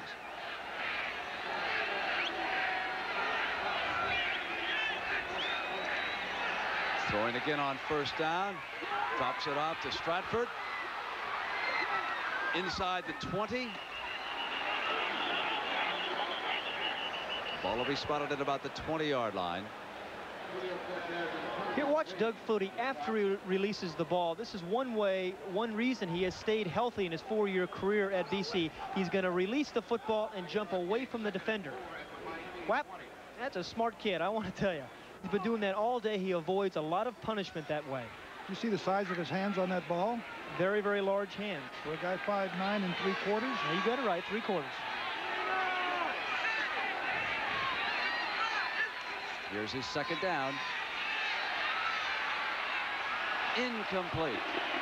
That one was intended for his younger brother, Darren Flutie. Doug Flutie's pass intended for Darren Flutie. Incomplete. 3rd down for the Eagles, and 1:29 left on the clock here in the first half. Well, they're keeping the officials pretty busy, too, with the way they stretch those defenses and all over the field. They're doing a good job.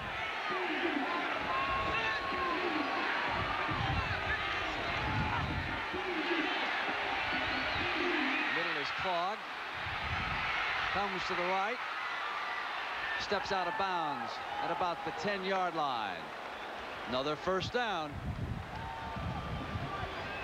I want to tell you, if anyone is at home watching without a smile on their face when they're watching Doug Flutie, they ate too much bird yesterday, because this guy is an exciting player. Again, he can't find anything. He's just going to make something happen. And again, no containment from the outside. Era, you have made that point a number of times. He breaks containment, picks up yet another first down. You know, one of the directors of the Cotton Bowl, Jim Brock, is here, nickname a hoss. think he's enjoying this performance by Doug Flutie? You'd like to see a lot more of it on January 1st, I think.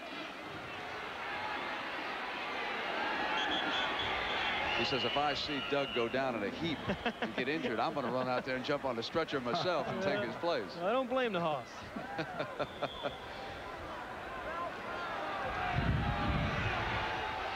Here's the first down. Flutie wants Dombrowski back about a yard on the right-hand side. That's what he was motioning for. Deflected and almost intercepted. Incomplete pass. And that was Jerome Brown, number 98. Well, this is what you need, somebody to knock the ball down. Like number 98 is 6'2", 255, a sophomore, has great speed. And that time he was able to deflect the ball. Let's take a look at the coverage. Here's another shot of it. Flutie comes back. He's directing traffic. He finally decides just to dump the ball off right there, and it's deflected, knocked down. Almost could have been intercepted right there. Here's second down from the 10. Strahan trying to get running room to the left side and battle to the 8-yard line. That's a player the Eagles can ill afford to lose because of an injury. They have been decimated at that fullback position this year. Right, Jim Brown, their backup fullback, has been hurt. Jim Turner's, their third fullback's a little bumped up too. So Strahan is very strategic in their game plan. An interesting call there on 2nd and 10, though, the run the draw play. I expected there to be a little bit more open, but when you're down in this part of the field, there's not as much room for the defense to drop back, so a draw play is a rather surprising call.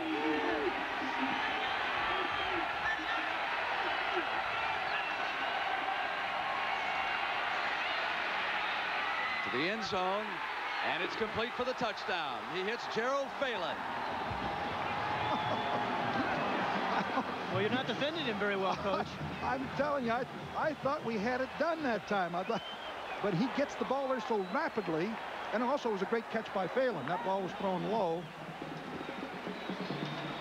Take a look at, again, Doug Flutie, a third down situation. He's come through his entire career. Again, he breaks containment. There's nobody there from the outside. The ball is really deflected there by number 58, Fleming, and that's why the ball was a little bit low for Phelan.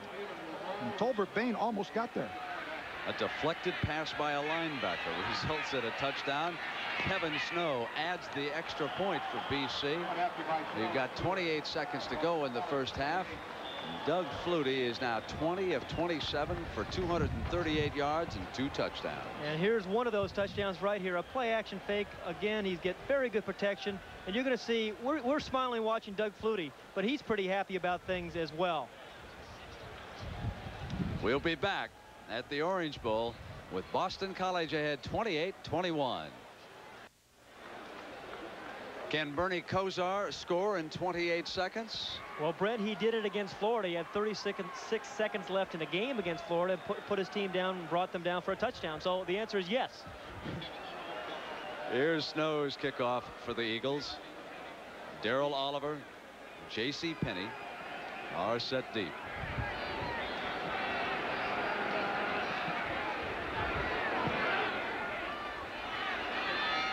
Penney at the 5. Hit hard at about the 18-yard line. Watch here is number 20, Phelan. He's the end man on the line now. And number 18, Tolbert Bain, is singled on him. He puts a move on him, breaks to the inside. Tolbert can't quite get there because Flutie gets the ball there, and it's a great catch by Phelan. Tough to single up against these guys. That tackle on the kickoff was by tight end Peter Casparilla, who has been playing quite a bit here this afternoon because Gieselman has difficulty with an injured thumb, so they have been alternating. He delivered the lick. Now 23 seconds left for Kosar and all those talented wide receivers. Goes to Brown. Out of bounds at the 37-yard line.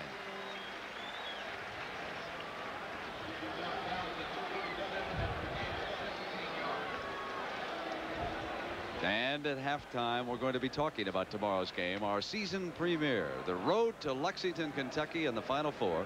It's the Cardinals of Louisville against the Hoosiers of Indiana, and that will be followed by Notre Dame and SC. Got a couple of folks in the booth who've got some passions about that game, and we'll talk about it at halftime. Here's Kozar pulling out. A lot of time. Dumps it off incomplete. BC had 3 defensive backs standing back on the 20-yard line. They were not going to let Shakespeare and Brown get behind them. Well, I'll tell you what, their coach, Jack Bicknell, would be very upset if they did. He has 9 seconds left. He's got 3 timeouts. Obviously, he has to get the ball downfield a deep way to be able to get the ball in field goal position.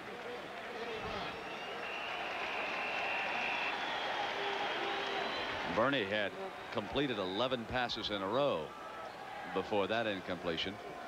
He comes over to the sideline. And while we've got a break here in the action, let's take a look at these 2 campuses, BC and Miami. And those 2 universities also have these 2 fine football teams. Bernie Kosar and the Hurricanes of Miami. With just 7 seconds to go in the half, trying to come back against BC. Complete to Brown inside the 30. Stopped at the 19-yard line with time running out in the half. Thurman was on the coverage. There will not be any time left for the Hurricanes to attempt a field goal after that 45-yard game. Well, it was only 9 seconds when the ball was snapped. It wasn't quite enough time, but Bernie Kosar did the best thing he could do. He was to be able to get the ball to his big play man, Eddie Brown, hoping that he might be able to break a tackle or make something happen. But good, safe defense by Boston College. Number 17, Thurman there. He gets some help, some teammates, and that's it. And we'll return to the Orange Bowl after this commercial break and a word from your local station. Oh, jeez.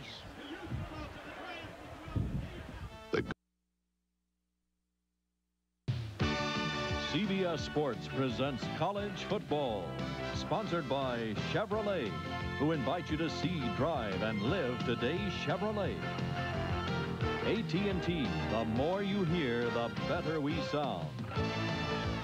And by J.C. Penney. You're looking smarter than ever. J.C. Penney.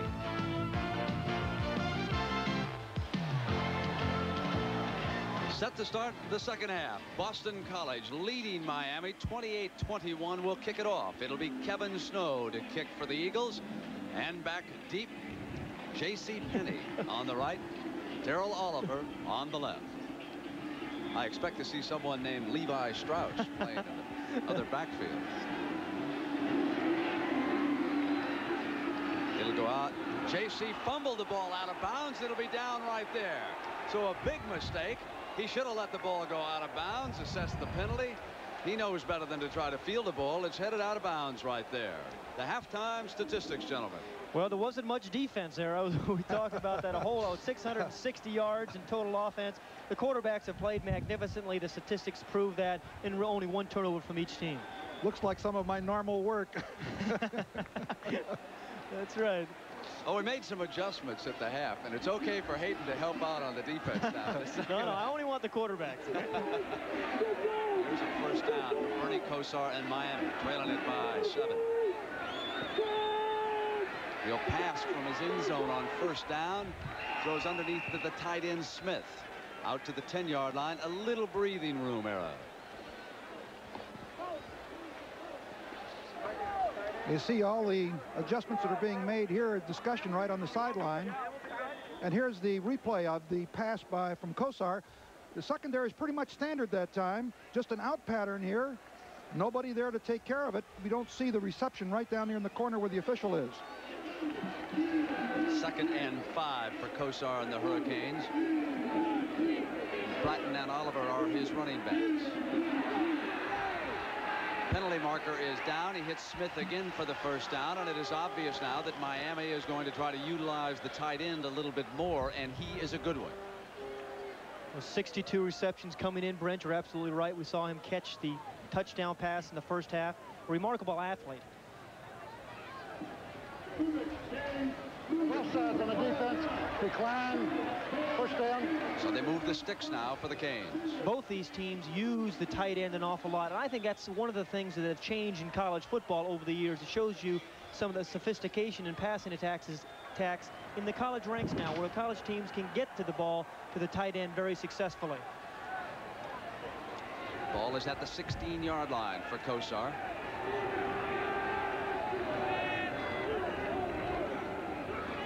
runs Oliver on first down.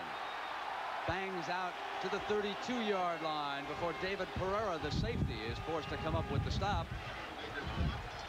That's a gain of 16 and another first down. Brent, when you throw the ball as effectively as Miami does, you have to be able to run draw plays. It has to be an effective run for you. Here it was.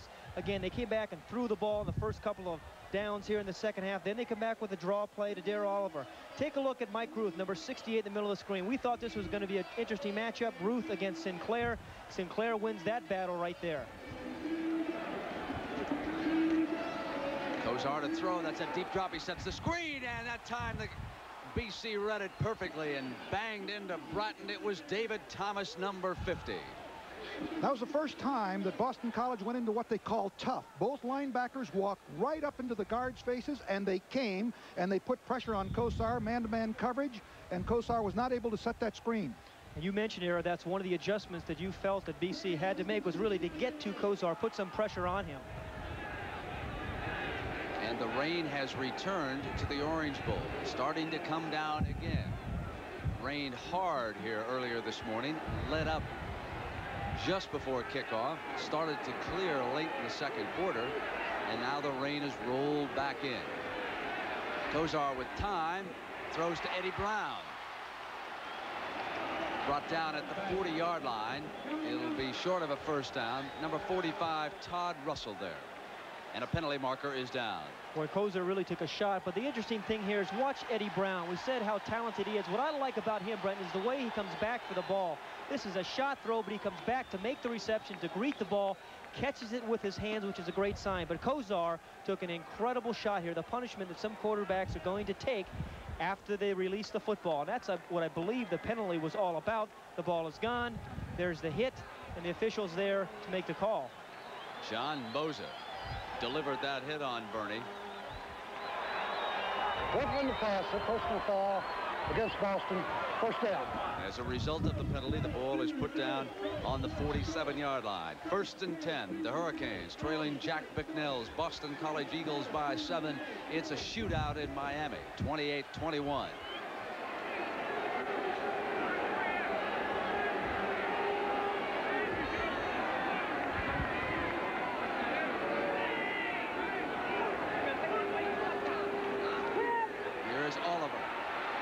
Sweep is to the left.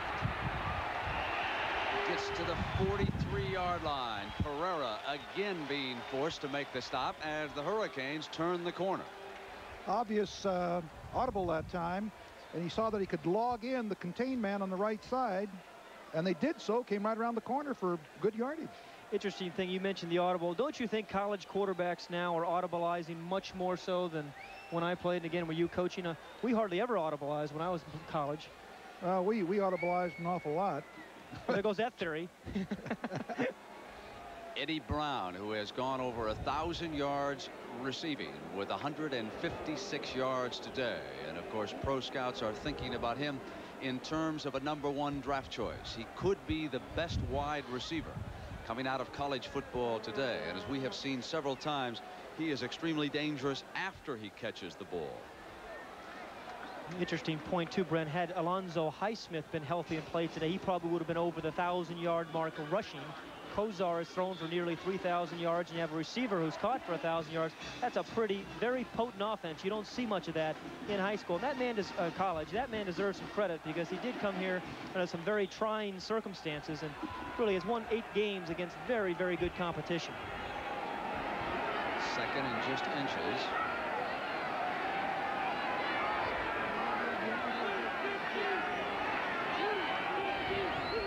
Going to the long count again. Penalty marker comes down. Kozar to throw on 2nd and short. Eddie Brown through his hands and incomplete. Stanley Shakespeare is downfield complaining about interference against Brown. Let's take a look and see whether or not he was interfered. He was pushed out of bounds. You can see the audible, and they jump offside. He changed the cadence on him. Boston College jumped offside. Here's Kozar throwing it down. Brown went out and then up. And watch right here. Let's see whether or not, well, you can't see. He was forced out of bounds by number 43, Neil Eichen. Right here's another view of it right there. I don't know, no interference there. but he did shove him out of bounds, and he can legally come back. Doesn't matter because BC was offside, so Miami gets the first down. The ball is at the 38-yard line. Brian Blades is back at one safety for BC. He has just checked in.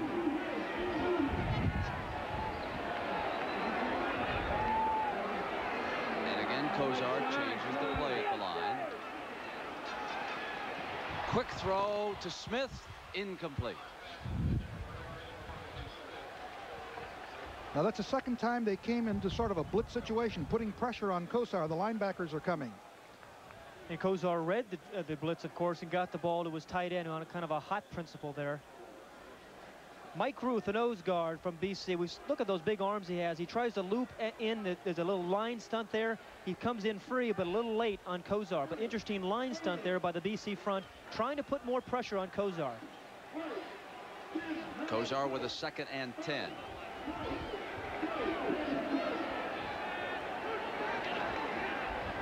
Reverse with Eddie Brown. They pull the guards inside the 30. First down, out of bounds at about the 24-yard line. Vincent Munn defensively for the Eagles finally caught up with him. Well, they ran this play earlier in the game to reverse to Eddie Brown with a great deal of success. And the philosophy is if you don't stop it, we're going to keep coming out at you. Look at number 76. Now that's a center, Ian Sinclair, who actually snapped the ball, then got out in front. But a very good play call by Jimmy Johnson. The thing is, if a team doesn't stop the play, go ahead and run it again. Alvin Ward, number 72, could have been called there for a clip or using illegally use of the hands. He shoved and pushed off. 15-yard gain and another Hurricane first down. Kozar swings to Bratton. All kinds of daylight. Dives down to the 2-yard line and out of bounds.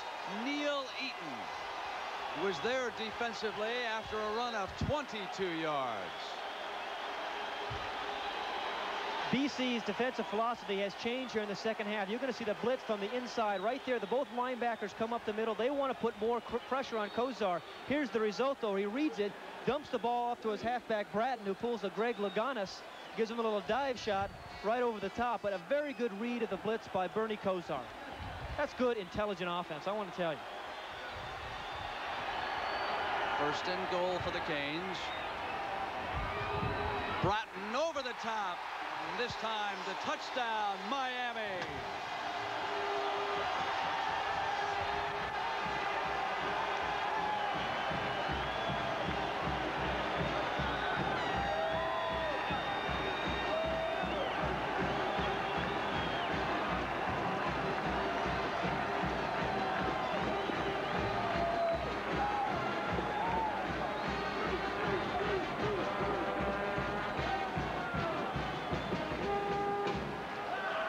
Greg Cox can tie the game at 28. And as the Canes move 96 yards in only 9 plays. Drive lasted 3 minutes and a second. And it is 28-all in the Orange Bowl. Melvin Bratton over the top. Remember Spencer Tillman from Oklahoma last year against Nebraska, and how many times have we seen Herschel Walker go over the top? Well, here's Melvin Bratton's chance to go over the right side of the line. Very good surge by the offensive line. But this drive was remarkable. We saw reverses to Eddie Brown. We saw the tight end catch the ball. The ball was thrown all over the field. That's tough to defend.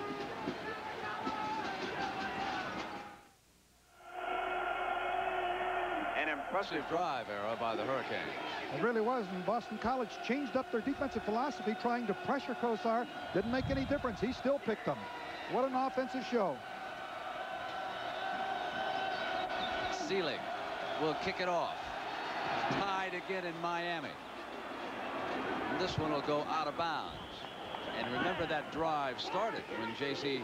Penney made the mistake down here and handled one that was going out of bounds. And as they mark off the 5 yards, let me again remind you that tomorrow, the season premiere of NCAA college basketball on CBS, the Louisville Cardinals against the Indiana Hoosiers. And after that, it is Notre Dame and USC. Are the Irish headed for Hawaii in a bowl game, regardless of what they do tomorrow, or do they have to win that way? It was my understanding when I left South Bend that they had to win the ball game to take the Aloha Bowl bid. And that this game is very, very important to them. As I understand it, they're really up because since 1966, Notre Dame has not beaten the Trojans in the Coliseum. Will they take the Rose Bowl bid away from the Trojans if they lose tomorrow? No, but they would have liked to, perhaps, after their performance against UCLA. But they are emotionally ready for the Fighting Irish. Ball is kicked again from the 35, and it is fielded by Taylor. Breaks out to the 33-yard line, and here's Doug Flutie to handle it for the first time in the second half.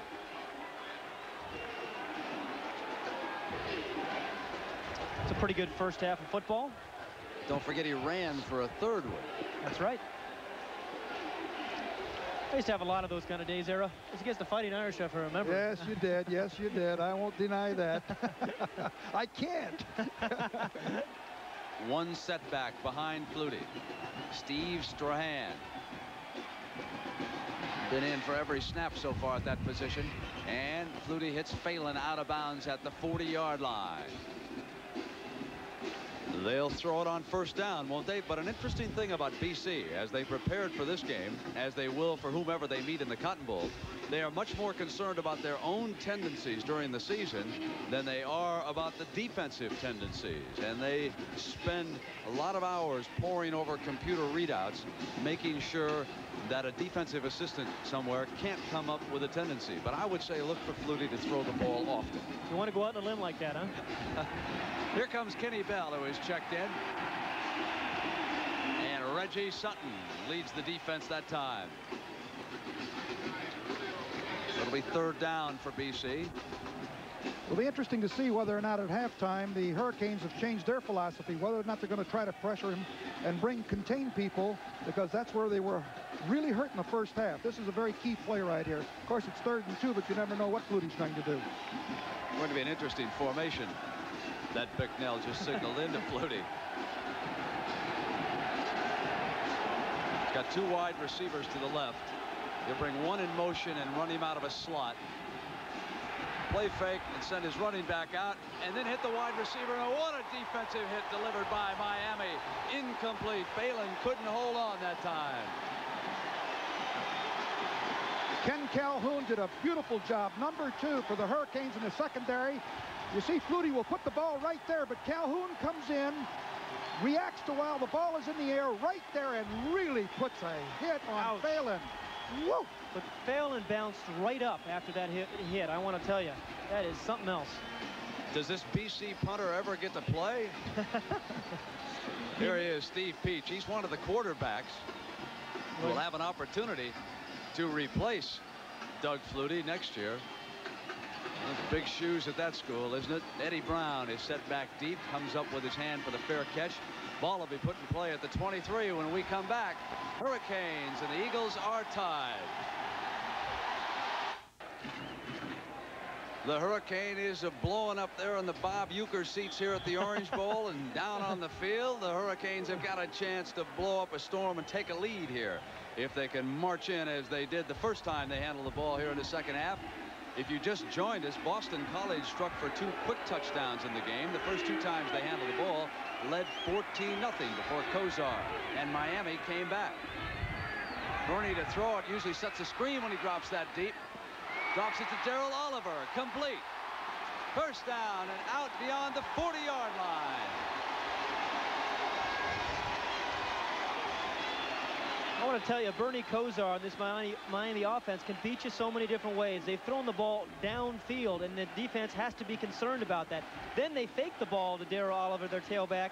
He avoids the rush of Mike Ruth, throws the ball over a defender, and there's Oliver, the man he had faked to, picking up a couple of nice blocks and scooting for another first down. A lot of offense. I'm not sure how you can defend that. 19-yard gain for the Canes. The ball is spotted now at the 43. 10:31 to go. Third quarter. Here's Oliver. Bratton leads him. Penalty marker is down. Now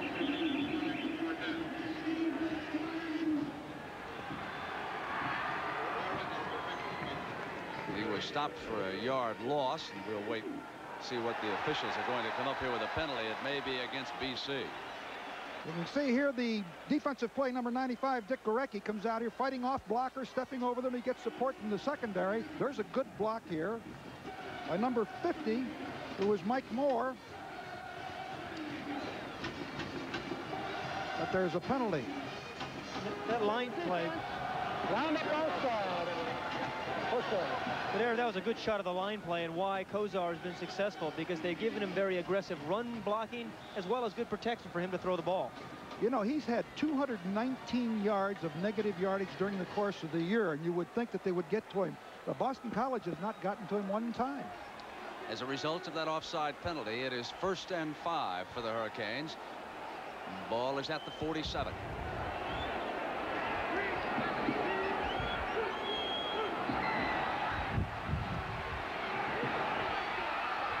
Kosar to Brown. Incomplete. Brown can't believe he dropped it. I can't either. Neither can Kozar. I am incredibly impressed with the speed and the burst of Eddie Brown. It looks like he's not going to catch up to this ball. Kozar gets a little bit of pressure, but he does step up and throws his ball as far as he can. But there's a burst there by Brown. He tries to adjust. Generally, he's going to catch that ball.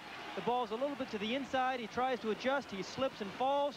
I've seen him make a lot of those catches, but that time the BC defense got a little bit lucky. As Kozar released the ball, he clapped his hands. He thought it was a quick 6 for sure that time. Brown moves out to the right side. 2nd and 5.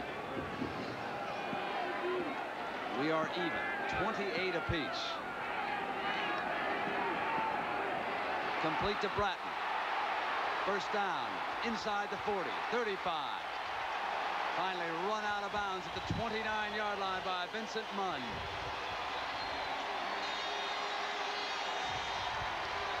Bernie Kozar can take it downtown. A moment ago, we saw that to Eddie Brown, and then he can come right back and finesse you and dump the ball out to the flat to Melvin Bratton, number 5, and let him do his thing. And again, that is why they are difficult to defend. You don't know what you should be dropping back in deep zones or coming up and hugging the backs as they come out of the backfield.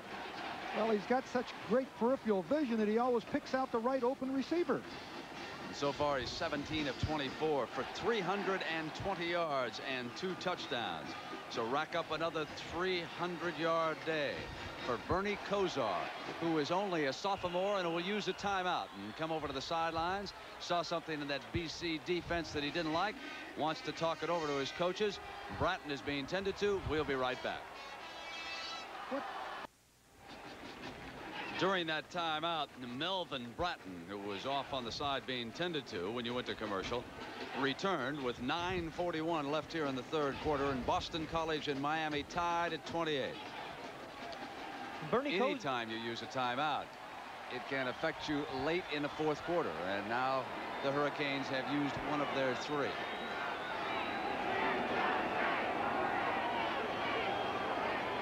Again, movement on that long count, and the penalty flag comes down.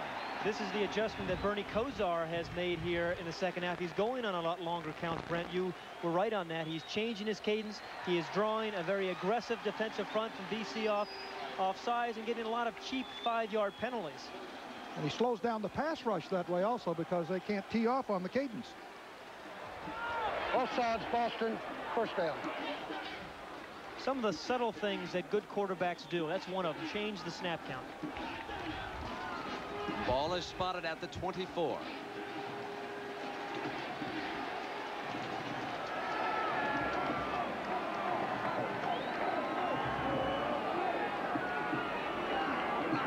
This is Oliver to the 19-yard line, and another 1st down.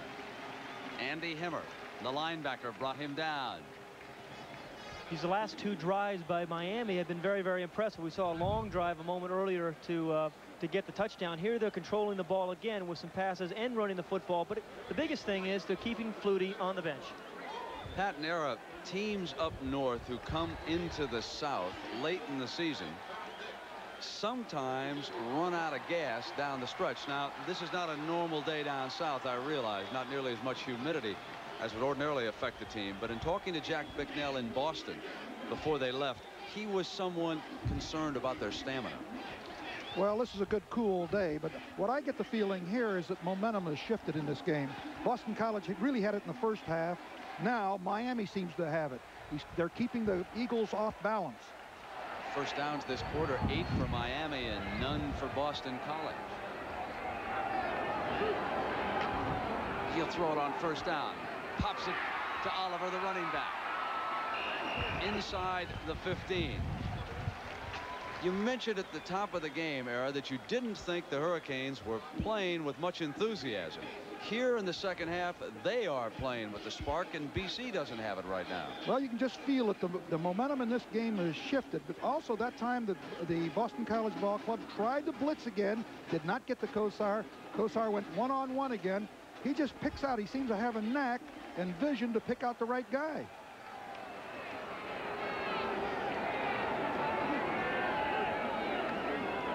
He'll run Oliver. Brought down hard that time. I wonder if Jimmy Johnson mentioned anything at halftime about the Maryland second half as well. Perhaps that was one reason they went and discussed that, and they came out with a lot more emotion here in the second half, like you mentioned.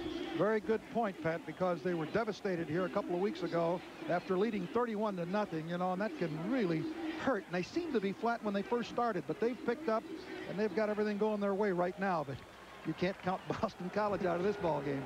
But in this quarter, Boston College has gained only 7 yards to Miami's 129. Third and less than 5, and on the delay, it's Bratton for the first down to the 5-yard line. I have enjoyed the play selection of both of these coaches all day. 3rd and 5, that's a passing down for Bernie Kosar, right? Well, you're wrong if he gets that, and that's what Boston College guessed. A little draw play to Melvin Bratton, who has the strength to break a tackle or two and pick up a first down. But tremendous play selection by both teams.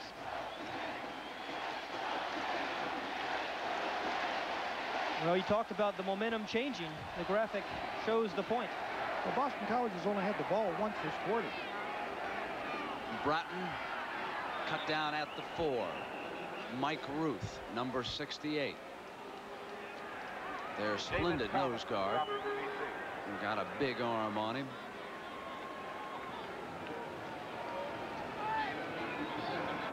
Now it'll be 2nd and goal. 7-9 left in the 3rd quarter here in the Orange Bowl. Brent, you're probably seeing the best Hurricane defense right now. with Kosar and company on the field. Flutie on the bench, you're right.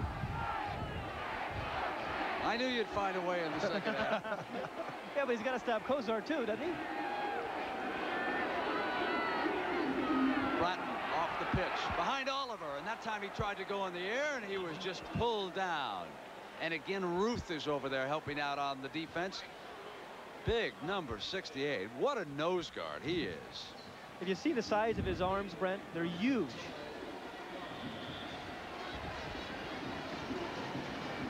Well, is this a passing down, Pat, or a running down? Well, the last time they were in a 3rd down situation, they ran the draw play. I don't think that's a good call here. I'm expecting to see Kosar throw the ball.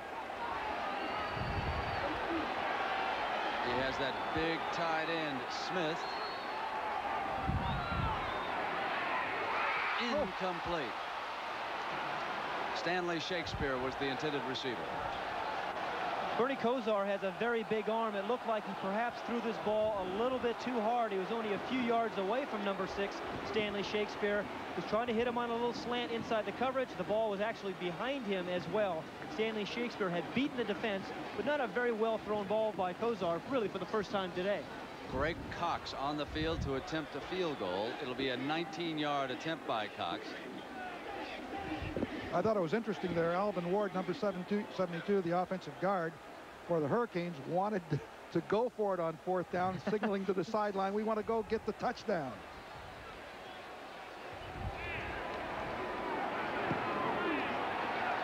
Kick is up, and the Hurricanes have taken the lead for the first time this afternoon, 31-28. We'll come back with Doug Flutie and Boston College about ready to go to work. Back with Miami ahead and kicking off now, Mark Seeley. Kicks it into the end zone where it's caught by Taylor. He'll down it there on the touchback. It'll come out at the 20-yard line. Pat Hayden, I guess Doug Flutie just hasn't had a chance here in the second half. He's only had 3 plays here in the second half. Only had the ball for a minute, and he's been sitting on the sideline now. It's a little bit cold out here, but again, I expect to see Doug Flutie to get himself back into the rhythm of the football game. And remember, he needs to do to Kozar what Kozar has done to him, and that is control the ball, control the clock, keep Kozar on the bench. His brother Darren Flutie is in. 3 wide receivers on the field for the Eagles in this formation. He goes to the right side. Phelan almost intercepted.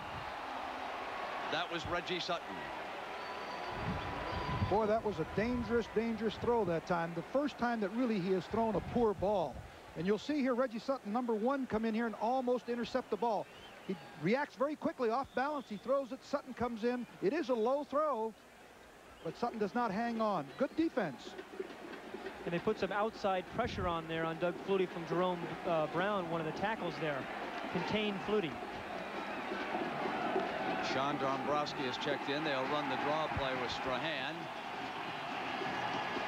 He gets out beyond the 20-yard line. Jerome Brown made the stop for the Hurricanes. Well, you can see what has happened in the second half. Momentum has shifted. They've done a great job. Of course, Flutie has only had, this is his second opportunity of possession. And I think they need a play here to get them going again. They need a big play. Well, it looks like Miami defensively must have been listening to you, Area, because they're containing Flutie from the outside, trying to keep him in the pocket this half. Ken Bell in. He's slotted to the left. Flutie drops back under pressure. Shovels it off to Strahan, the fullback, who slips. Gets to the 26-yard line, short of the first down. It's 3 downs and out again. There was the perfect defense that time. They contained from the outside, they blitzed from the inside, and that's the way they kept him right in there. It was Fleming, Bruce Fleming, 58, the linebacker, came in. Watch here. Pretty good protection there. Containing from the outside, and then he's going to get the inside pressure right there from number 58, Fleming. This is just precisely the defense, Coach, that you were talking about that you would use against Flutie. Steve Peach back deep to punt. Eddie Brown, the return man for the Hurricanes. It's a short punt, fielded at midfield by Kenny Calhoun. And here come Kozar and the Hurricanes. 4:32 to go in the third. Not a good punt, only 24 yards. As sophomores, Bernie Kozar has now moved to the head of that class, and that includes some sensational players. He has already broken the Miami career record as a sophomore, beating Jim Kelly, of course, who had a lot more playing time down here, although Kelly was injured in his senior season here with the Hurricanes, as I remember. He has gone on to greater glory in the USFL, of course, with Houston. Ball at midfield. Miami leading Boston College 31-28. Williams has checked into the backfield. Kozar to throw on first down. Look to the left, comes back to the right side on the move. Intercepted, intended for Stanley Shakespeare. And Todd Russell was over there helping out.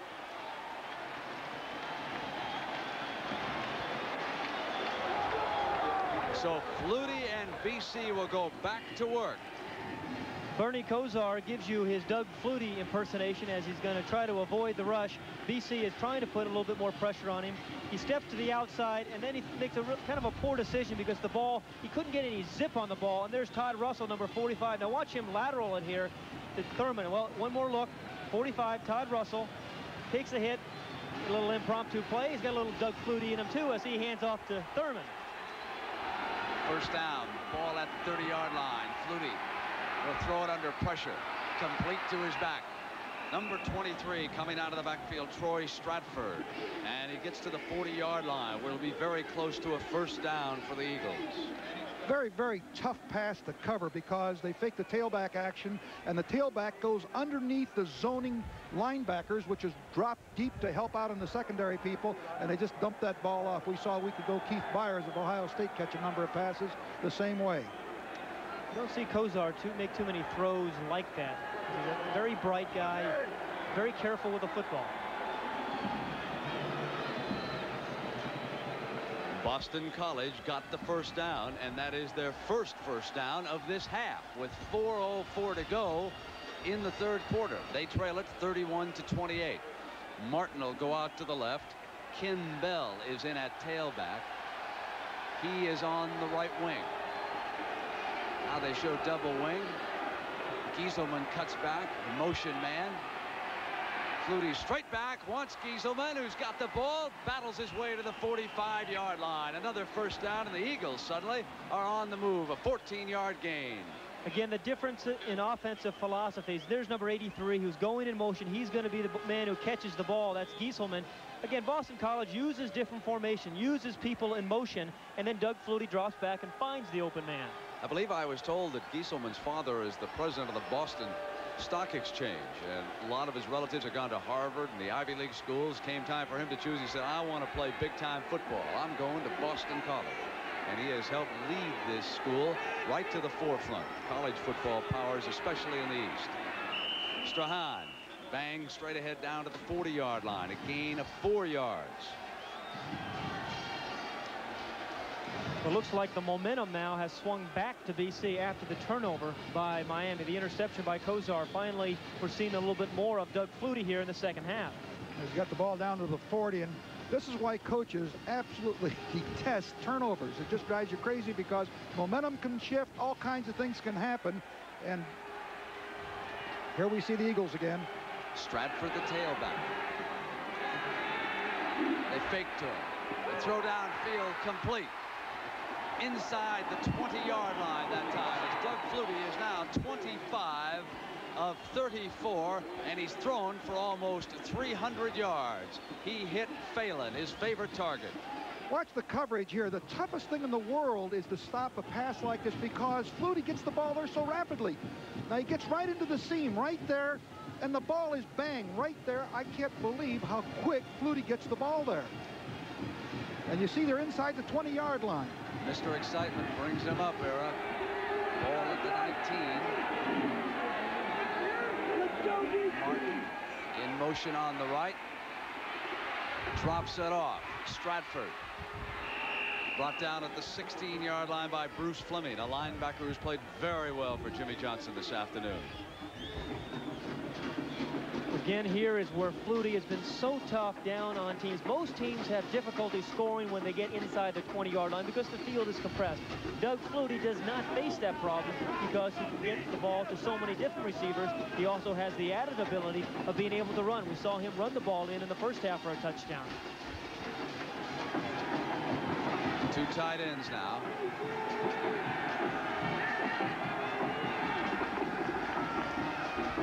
And they run Strahan straight ahead, bangs to the 9-yard line. Doug Flutie throws the ball on you, scrambles, and then he comes right back and gives the ball to Steve Strahan. This is power football. They had two tight ends in the game. They can finesse you, and BC can run some power football at you. They ran for 270 yards last week. That makes them a very good offensive football team.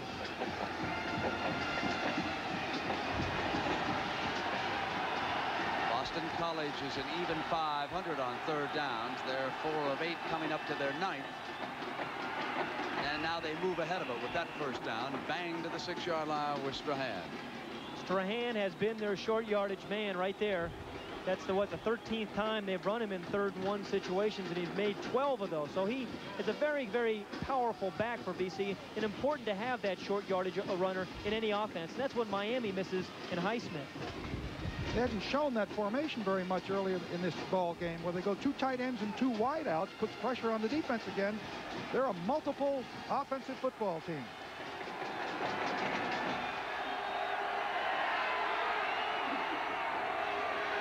They cut him off to the left, incomplete. And Gieselman, the intended receiver, had slipped cutting back that time.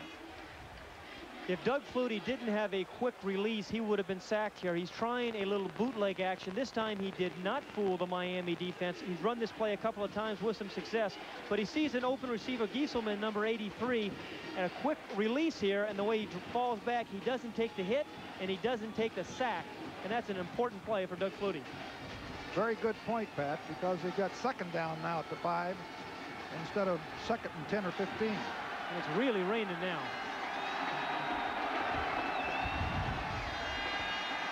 Flutie sprints to the left. Now he's going to come back. Now he's going to go back to the left. Throws it out of bounds. We're calling it. That should have been. Miami complaining about intentional grounding on that play. That should have been a grounding call. The official said the ball was tipped, though. And if the ball is tipped, there looked to be no receiver in the area, but the official said the ball was tipped, thus it wasn't intentional grounding. But you can see what happens when the contain stays there. They kept driving him back farther and farther and farther. Even though they didn't get him, he had a longer throw to make. The timing was off. And that's what they have to do.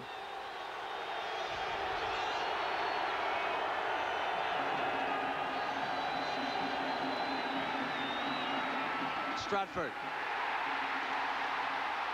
unwisely laterals the ball to the Hurricanes, but they're going to whistle it dead.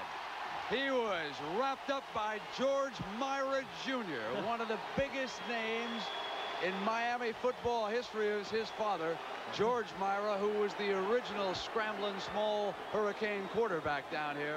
And his son read this play perfectly. Doug Flutie's personality is infectious, because Troy Stratford does this thing he really should do, and that is try to lateral the ball and make something there when it's not. But it's a surprising call, a draw play there on down on a 3rd and 5 situation. I mean, not a draw play, a screen pass was a surprising call by BC. Kevin Snow to attempt a 29-yard field goal. If good, we'll be tied again.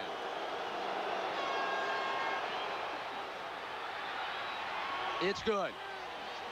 5 seconds to go in the 3rd quarter. And it is Boston College 31, Miami 31. Brett, I thought basketball game was tomorrow. Let's go back on that play call, Era, that point that Pat made. What'd you think about that? Well, he tried to get a screen out there. It was a very, very tough call, but with his ability, and I'm talking about Flutie's, I'd get people in the end zone because he can get the ball there so quickly. And if not, then go ahead and take the 3 points. Right, a screen call down there, there's nowhere for the defense to drop, though. That's why I was questioning the call. The really screen call, you use it in a zone defense. When the defense drops back deep, you dump it off to a back and let him run. But down in the 10-yard line, that's a tough part of the field to run it. Well, let me remind everybody that the weekend continues tomorrow, of course. Notre Dame, USC, college basketball. Then on Sunday, the NFL Today, 12:30 Eastern time. We're going to take a look at those Gold Dust twins, 49er Gold Dust twins, if you will. Wendell Tyler and Roger Craig. And they are the men who have given Joe Montana a very lethal running attack. Then our doubleheader. The key first game is Philadelphia-St. Louis. The doubleheader games are the 49ers New Orleans and the Chicago Bears against the Minnesota Vikings. Jimmy Johnson and the Hurricanes now will run out the clock here in the 3rd quarter, and then they will get possession to start the 4th. And this has been a wild and woolly one. This one's tough on coaches' stomachs, if you will. And tough on defensive backs. I'm not sure I'd want to be one of those. And also consider the fact that all these things have happened with the conditions as they are. The wind is blowing, the rain is coming down, they're throwing around like it's a dry field. Oliver breaks free, and that's the end of the quarter. And we'll return to Miami for the final quarter after this commercial break and a word from your local stations.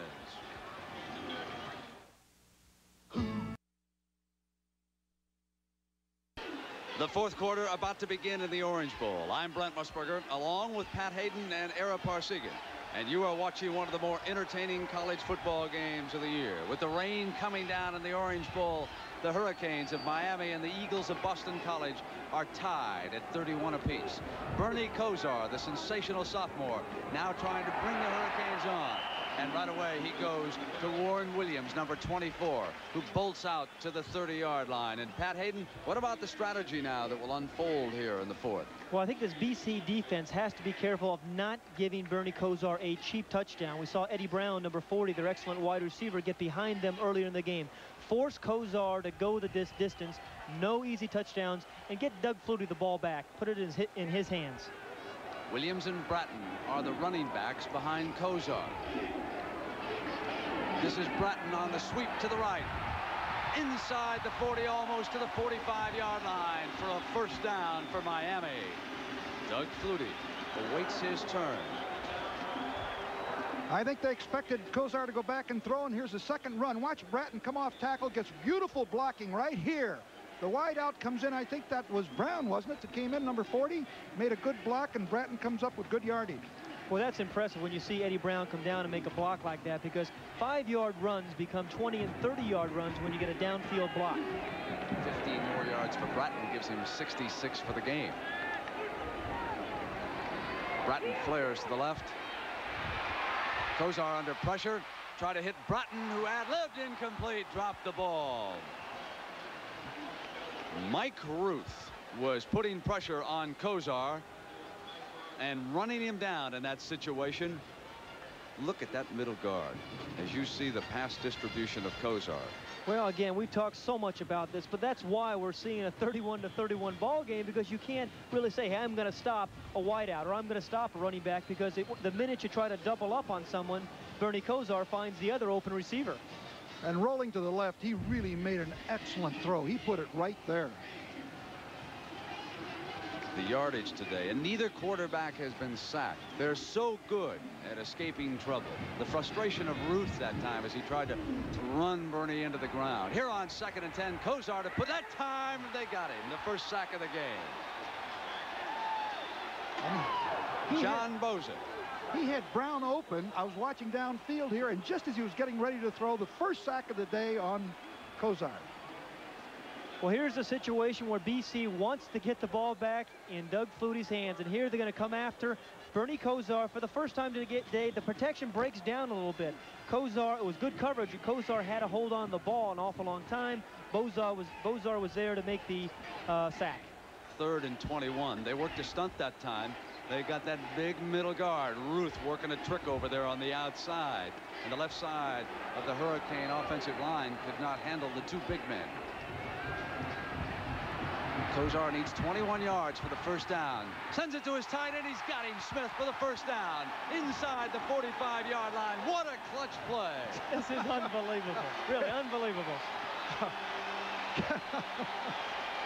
Mike Smith, the tight end, he caught 12 passes in last week's game. It is a 3rd and 21 situation. The last person you're thinking about is getting the first down is your tight end, who you don't think tight ends have that kind of speed. Well, Willie Smith does. And again, a beautiful throw, because there was pretty good coverage there by the BC defense. Willie Smith is the tight end. They're playing loose on a 3rd and 21 situation. In the middle of the screen comes Smith, the tight end. Boom. There it is for just, he got, what, 22, 23 yards, picked up the first down. Ball at the BC 44-yard line. 12:32 left in the game. Kozar throws back. Intercepted, I believe. Yes, it was. Hold on. Romanowski dove for the ball and came up with it for Boston College. Here's a second interception. We've seen Bernie Kozar throw here in the second half, but there's been pretty good coverage here by the BC secondary. He tries to drill the ball in, and there's Romanowski, number 53, who made a nice catch in front of Eddie Brown. The turnovers, Era, you said the turnover could be the difference. And, you know, the thing that impressed me about the BC defense that time is they could have been discouraged after that 3rd and about 20. They came right back with an interception. Now Flutie and the Eagles go back to work. The ball is on their own 33-yard line. Strahan running. Has an alley on the left side. Gets across the 40-yard line. Reggie Sutton over there helps get him out of bounds for the Hurricanes. We talked about Bernie Kozar's pass distribution a moment ago. Let's take a look at Doug Flutie again. 12 to the running backs, the wideouts. He hasn't hit the tight end as much as he has in the past. The tight end position has had 42 receptions coming in to today's ball game. If you're Miami's defense, you're going to be more concerned about the outside receivers. Force Flutie to get the ball to his tight end. Ken Bell checks in at tailback. Fake to him. Flutie goes downfield to Phelan, who's wide open. Inside the 20, the 15, down to the 7-yard line before Reggie Sutton finally rolled him to the ground. A 51-yard pass play as the magic man Doug Flutie has done it again, and Jack Bicknell is right back with the next formation. You called him the Crown Prince at the top of the show. Right there on the bottom of the screen, number 20, Gerard Phelan. A little bit of room given by number 1.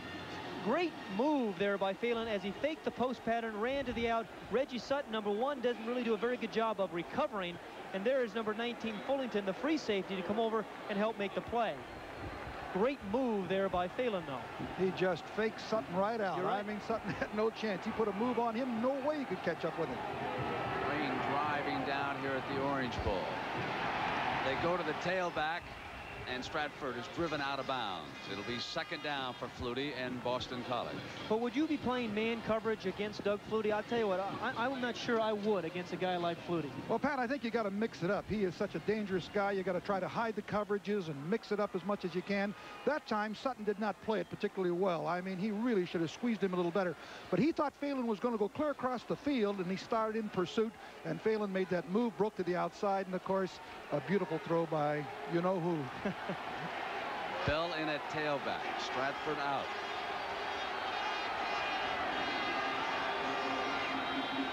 This is Bell. Slants to the right and runs for the corner. Inside the 5 to the 4-yard line. And Darrell Fellington rides him down. It'll be 3rd and goal for the Eagles and Flutie.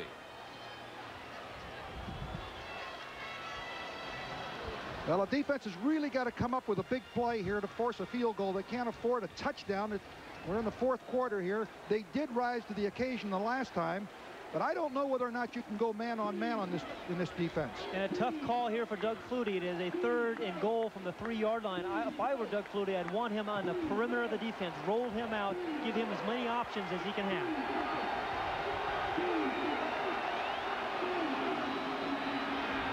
Off to the tailback, who is stopped short, and the Eagles are apparently going to have to settle for another field goal, and it was George Myra Jr. with another big defensive play. I want to tell you, though, that is a surprising call for me by BC on 3rd and 3. I'll tell you, I'm pleased that they, defensively, the Hurricanes ought to be pleased that Flutie didn't have the ball to throw. They were able to stop this run. He tried to weave it back to the inside off the tailback action, but I'll tell you this, they'd have been nervous if Flutie had the ball with all the time and his ability to throw. I think I would have thrown that football. Kevin Snow to attempt the 19-yard field goal that would put BC ahead of Miami. It's good. With 9 minutes and 46 seconds, Doug Flutie and Boston College lead Bernie Kosar in Miami 34-31. We'll be right back. 9:46 left here in the BC-Miami game. How about that 3rd down call? Let's go back again. And Pat, you were surprised. Arrow, what about you? Same way, I was surprised. If I was the Hurricanes, I would be pleased with that. Look at that Myra come in there and smother him. BC kicks it off now. J.C. Penney. 15, 20, 25. Out of bounds at the 29-yard line. It'll be 1st and 10 for Bernie Kosar and the Hurricanes. Psychologically now here, Brent, Bernie Kosar's come back from the last 2 possessions and thrown interceptions. Now, when you're a quarterback, that affects your psyche. He was a very confident quarterback earlier in the football game. Interesting to see how he responds to those interceptions. Pat, overall, he's 19 of 30 for 347 yards. Those 2 interceptions and 2 touchdowns. Flutie's at 342 and a pair of touchdowns. And he has not hit one wide out this second half. And he did in the first half for 205 yards. Williams is the tailback. Kosar to put it up on 1st down. For Eddie Brown, who comes up with a great catch at the 48-yard line. You know, Brent, you generally don't see great hands on outstanding speed man. Number 40 at the bottom of the screen there is Eddie Brown. He does have outstanding speed, but he's made some remarkable catches with his hands today away from his body. He slips, he gets back up, he's catch quick. He makes the reception, he falls down and still stays in bounds. That's a remarkable play by Eddie Brown, who has caught 7 passes for 175 yards. 1st and 10 for Kosar and the Hurricanes. Here's Bratton trying to get around the right side, and he's got daylight. Cuts back inside the 30, through the 20, 10.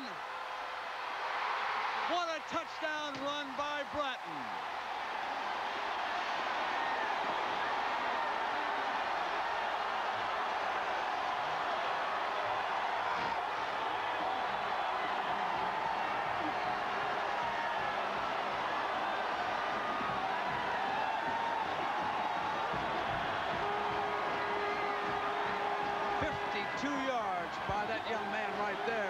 who, remember, is filling in for their best running back, Alonzo Highsmith, who was injured and lost for the remainder of the season.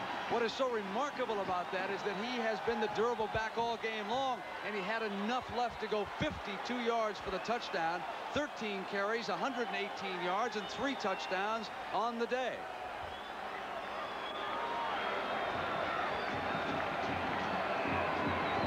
Now the extra point attempt. Greg Cox sends it through. Brent, you're right. It really is amazing watching Melvin Bratton. Remember, we've seen him in the short yard jump over the top. He's 205 pounds. It makes you think that he is a short yardage runner. He shows you some strength there, but then he's going to show you a couple of moves, and then finally his speed as he outruns 3 defenders. Remember, 205-pound man who's made some excellent short yardage runs goes 52 yards for the touchdown. Miami leads at 38-34. We'll be right back. Flutie's turn.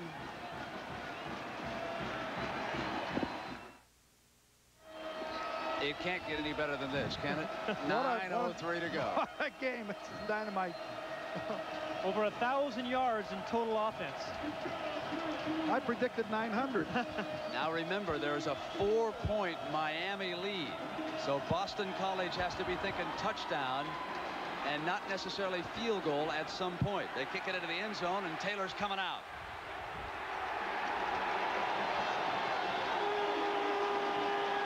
Era, let's take one more look at Bratton's great 52-yard touchdown run. Watch number 50, who is Dave Thomas, get blocked by Warren Williams, and he sets Braxton free. Watch him break to the outside.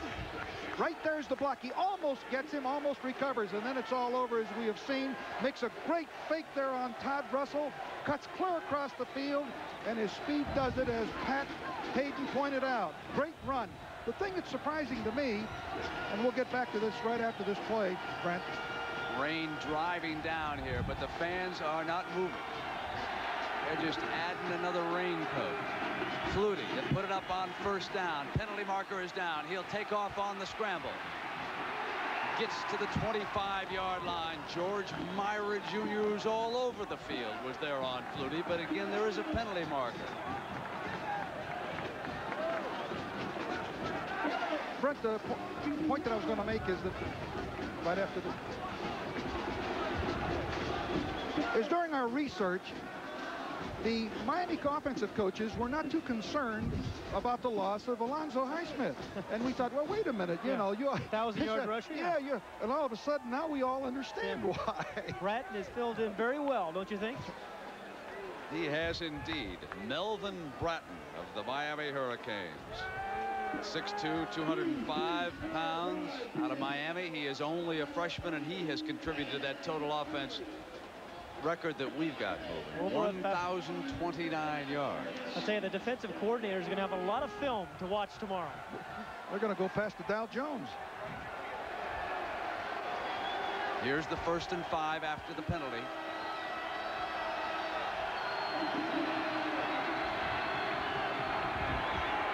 Flutie with time, throws it complete to Phelan. Out to the 40-yard line for a first down. But you see here, Arrow, we talked about there was no inside rush there on Doug Flutie. Yes, they're containing him in the pocket, but they're not going to putting any inside pressure on Doug Flutie. It allows him to step up into a wide open pocket. Watch him step up. Nobody's there in the middle. Right there. Plenty of room to find Phelan, number 20. They're going to have to contain him from the outside and then put an inside rush on Flutie. Bruce Fleming, number 58, was a little late coming back on that play, and there was too big a seam between the deep defenders and the linebackers. We have an injured player down on the ground for Miami, and we'll come back and update that story for you. Phelan has caught 9 passes for 153 yards.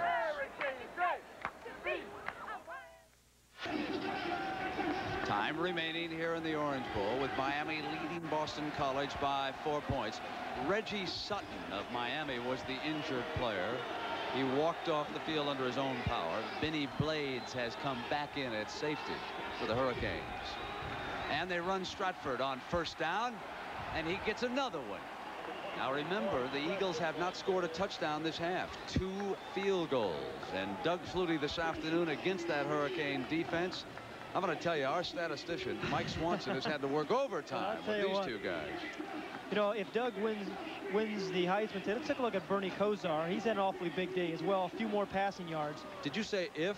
Yeah, I was going to say when he does. You know, I got a quiz for you guys. Who was the shortest Heisman Trophy winner ever? Pat Sullivan. Wrong. Davey O'Brien. Ah, Davey O'Brien. Right. Good question. All right.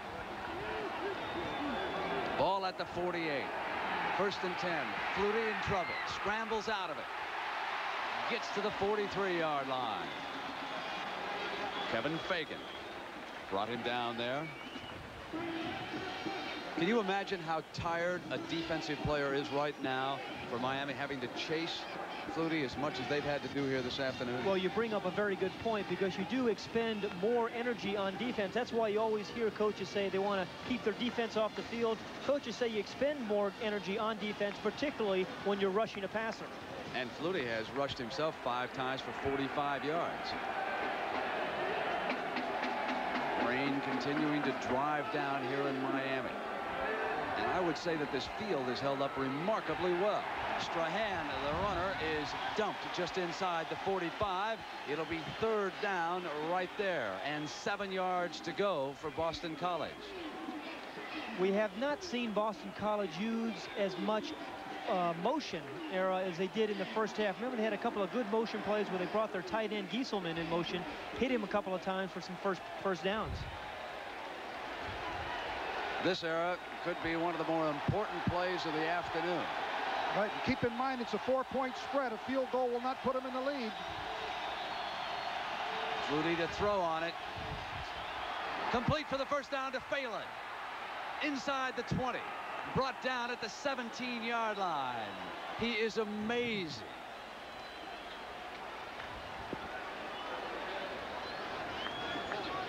Let's take another look at this. Somehow or other, Phelan gets into the seam. He's lined up at the left end here, the split end. He goes down the field. Number 1 is Sutton's back in there again. He works to the outside, just an out pattern. There it is. You can see the linebacker slipped and fell, and he had no sheltering cover there. Remember, Phelan worked on number 1, Reggie Sutton, a little earlier in the ball game and caught that big corner route. That's the 10th catch by Phelan for 178 yards. They run Stratford. He gets to about the 12-yard line on that 1st down carry.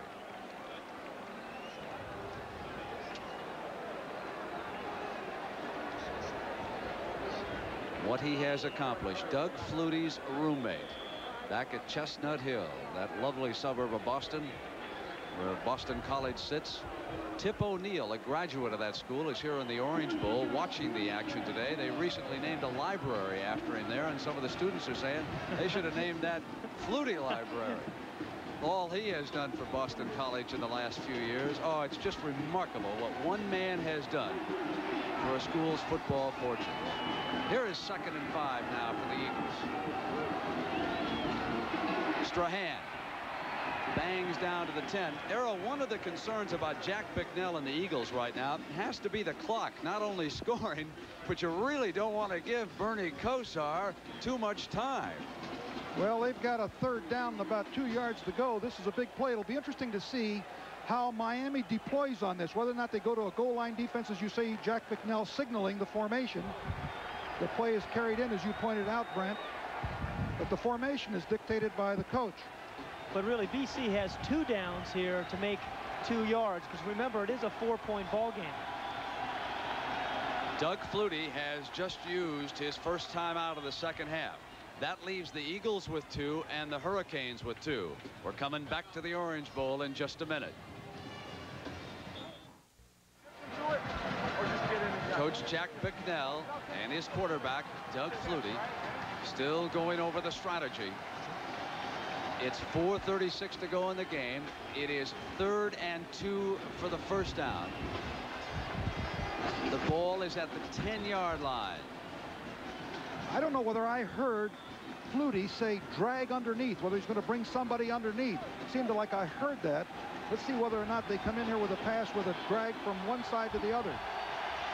Ken Bell is one of his running backs. He moves up to the wing on the right side. Sprints to the right. Has a receiver in front of him. He's got him. Run out of bounds inside the 5-yard line. Kenny Calhoun was the defender against Strahan.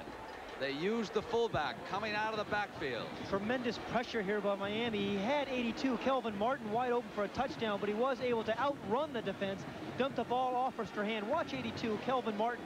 Now, he was going to be open here for a touchdown, but Flutie is under so much pressure, he had to get the ball to Strahan, and he picked up a first down. They have first and goal. Flutie is 31 of 42 for 392 yards. Strahan gets close to the goal line. But the only folks signaling touchdown were the Eagles. Nobody in a zebra suit down there threw up his arms. It'll be second and goal after that first down pass from Flutie to Strahan. Kozar will have 3 minutes and maybe 30 seconds to work with. That's enough time.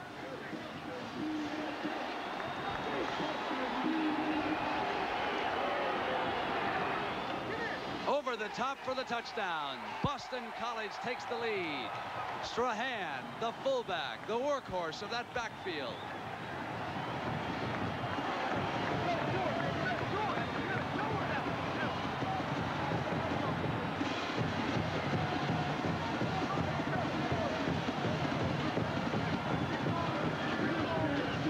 Take a look at Steve Strahan. He is their short yardage runner. He gets a nice surge from the right-hand side of the line, rolls his shoulders, breaks the plane of the end zone. But the drive was, again, classic Doug Flutie as he came out on that critical 3rd and 3 down. They tried to blitz him. He got away from the pressure and picked up a first down, setting up the touchdown. Penalty markers go down. Kevin Snow was getting ready to add the extra point. Well, the big play on that drive, in my opinion, was the Phelan catch. Here's another shot at the touchdown, but the way they got there was that pass, that key pass to Phelan, which was the big play. Phelan has done it all game long, catching 10 passes for 175 yards. Strahan up over the top for the touchdown. I want to tell you, this is a very important extra point here by BC to put him up by 3. He's missed 3 extra points this year, Brent.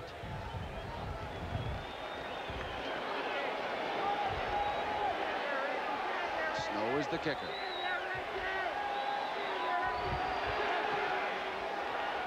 It's good. It's Boston College leading by 3. 3:50 to go, and Kozar's at bat. Time remaining in the Orange Bowl. So in the 3rd quarter, they kept the ball out of Doug Flutie's hands. But now in the 4th quarter, Kozar has had the ball for only 3 minutes and 19 seconds. And the most important moments of the 4th quarter for Bernie Kozar are coming right now. BC with the lead, kicks it off, and J.C. Penney, the return man, comes to the 20-yard line. And a reminder, of course, that our action continues here this weekend on CBS. Tomorrow, the season premiere, the return of NCAA basketball. Louisville against Indiana, 1 p.m. Eastern time. The road to Lexington's underway. Then that game is followed by the Fighting Irish of Notre Dame against the Trojans of USC. Gary Bender out in Los Angeles will describe that one at 3:30 Eastern time tomorrow on CBS. Darrell Oliver has come back in at running back along with Bratton. Bratton has been the running star here this afternoon. They run the end around. And here's Eddie Brown, and the Eagles were ready that time. David Piera, 41, read the play beautifully, came up and made the hit on Brown. And 2 times earlier, Miami had run that reverse for big yardage. This time, Pereira stayed at home, was disciplined enough there to make the play. You know, as I think about this game, Brent and Era, it reminds me more and more about that Orange Bowl game a year ago, Nebraska versus Miami. You know, this kind of score, this kind of drama. And that resulted in a national championship for Bernie Kozar and the Hurricanes. 2nd and 11. The penalty marker is down. Kozar for Shakespeare, driven out of bounds at the 35, but there was a penalty flag thrown on the play. The right tackle of the Hurricanes appeared to lift off. Lift his right hand just a count or two early, and it is going to go against Miami. Well, it's going to back Miami up too. That's a big penalty right there, because that would have been a first down. Now they're going to have second down and 15. I think if I was Boston College, I think I would deploy into a zone. Make them go the hard way. If you go man-to-man or go after... Against Miami. Second down. Go after them, you could really get burned for a big one. I know it's a cliche to say this during a great game, but it is a shame to see either of these teams lose this game. Bernie Kosar has been magnificent for Miami, and what more can you say about Doug Flutie? Next week he's going to close out his regular season career at Boston College against Holy Cross. They're going to jet him to New York. He'll go down to the Downtown Athletic Club, and of course he'll pick up his Heisman Trophy. Kosar, there's another penalty marker down. He's got his tight end Smith for an apparent first down. But let's wait and see what the penalty marker is. Neil Eiton with the coverage for the Eagles. Era, you had the right call here, I think, in having BC's defense lay back and throw things in front of you. The BC people believe it's against Miami. Ineligible receiver downfield and another costly penalty. Well, we talked at the beginning of the show, Brent. Remember how many penalties that Miami has had this year? 84. This is what they've had 4 or 5 penalties today. And that's a loss of down also. That puts it third down and long yardage. They're really in a jam right now. They need a big play. And if they have to give the ball up, Doug Flutie is going to get very good field position. Pat, they have been penalized 7 times for 55 yards. Just the point you made. But those last 2 penalties were crucial. They had first down situations on both of them. And no reason on a pass you should have an illegal receiver down the field. Ball is back at the 10-yard line with 2:47 to go. And it's going to be third down and 21.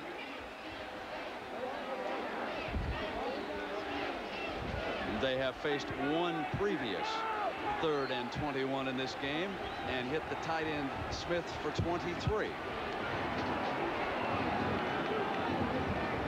Kosar pulls out into the end zone.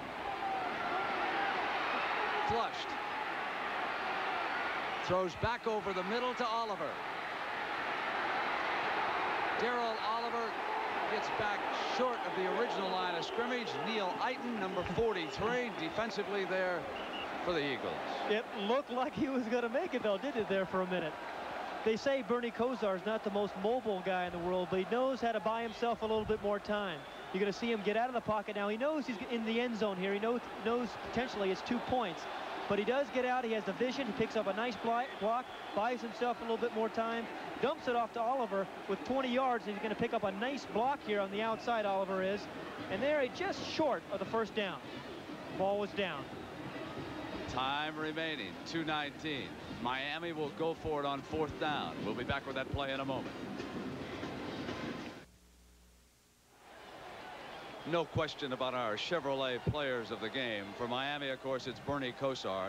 And for Boston College, it is Doug Flutie. So a check in the amount of $1,000 will be donated by Chevrolet to each college's general scholarship fund to further assist qualified students in all chosen academic fields. And what a performance these athletes have given us here this afternoon.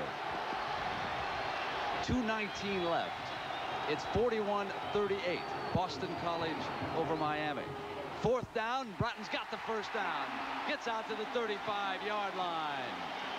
Down to 2:15, and Jimmy Johnson and the Hurricanes with a chance against Jack McNeil and the Eagles. BC goes with their bread and butter. That's Melvin Bratton, who's been a strong runner all day over the right side. Dave Heffernan, his tackle, gave him a nice block. It was a 4th and 1 situation. Bratton is strong enough to pick up the first down. Remember earlier, Eddie Brown got open deep and dropped a certain touchdown pass. He is split out to the right side. Stanley Shakespeare is to the left. Kosar wants Brown. Has it near midfield. It'll be another first down. Todd Russell who intercepted a big pass for the Eagles, was there with the coverage. The footwork of Eddie Brown. Big rush there on Kozar, but he has the strength in his arm. And again, once more, Eddie Brown comes back for the football. So many receivers don't do that, and those result in interceptions. But Brown does come back and catch it with his hands. He's caught 8 for 190 yards. A certain top draft choice in the National Football League. Late in the day, and with the rain having pelted down, it is difficult for Kozar to set himself and throw as hard as he'd like to. Brown makes a cut on the right-hand side. They got him right now at the 41-yard line. Tony Thurman with the coverage. Great players play great in big games, and that's what this is. This is a big game, and you're seeing some great play by number 40, Eddie Brown, as well as Bernie Kozar, and a whole host of people out there. A little curl in, he beats you deep, he beats you on out routes, then he comes back with a little curl route. Very difficult to defend the man. Minute 33 on the clock, and they're measuring out to see if they have the first down. And Brown has 200 of the total 1,153 yards. You know, Aaron, I'm surprised that BC hasn't put somebody over Brown's head really to slow him up at the line of scrimmage. He's been running off the line of scrimmage free. Maybe they ought to put a linebacker out there or something to slow him down. You know, I think the fans are seeing two of the best college football teams from a passing standpoint and receiving standpoint that I've seen in a long time. Perhaps in the history of the game. Brown is still split out to the right, but Kozar's looking left this time. Throws underneath, and that is Bratton. Inside the 30, down to the 26-yard line. An amazing run by Bratton. Thurman finally brings him down. I think one of the interesting things, they doubled up on the wide receivers, and immediately Kozar goes right now to the single coverage guy, goes to Bratton right there. And the double guys he lets go, and watch Bratton run, put the moves on. Tremendous football player, and he's a replacement for Alonzo Highsmith. Oh, not a bad replacement. Yeah. Kozar now at 425 yards passing for the game. Backs up on first down. Throws incomplete. Wanted his tight end Smith that time. Romanowski, the linebacker, was there on the coverage for Jack Bicknell.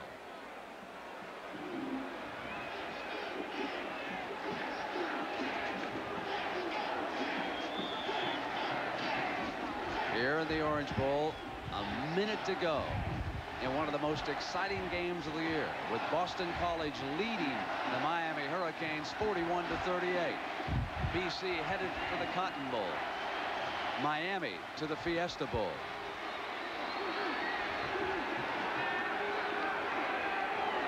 Second and 10.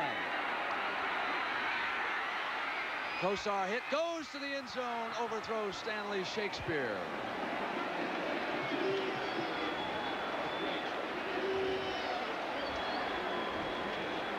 It was overthrown on Stanley Shakespeare, but it would have been a touchdown but there was pretty good pressure put on Kozar by the Mike Ruth and some of the other defensive line of BC. That's what caused him to overthrow Shakespeare. Gorecki was among those defensive players coming in hard that time. Third down and 10. Inside of a minute. Ed Brown now goes to Kozar's left. Shakespeare is to the right.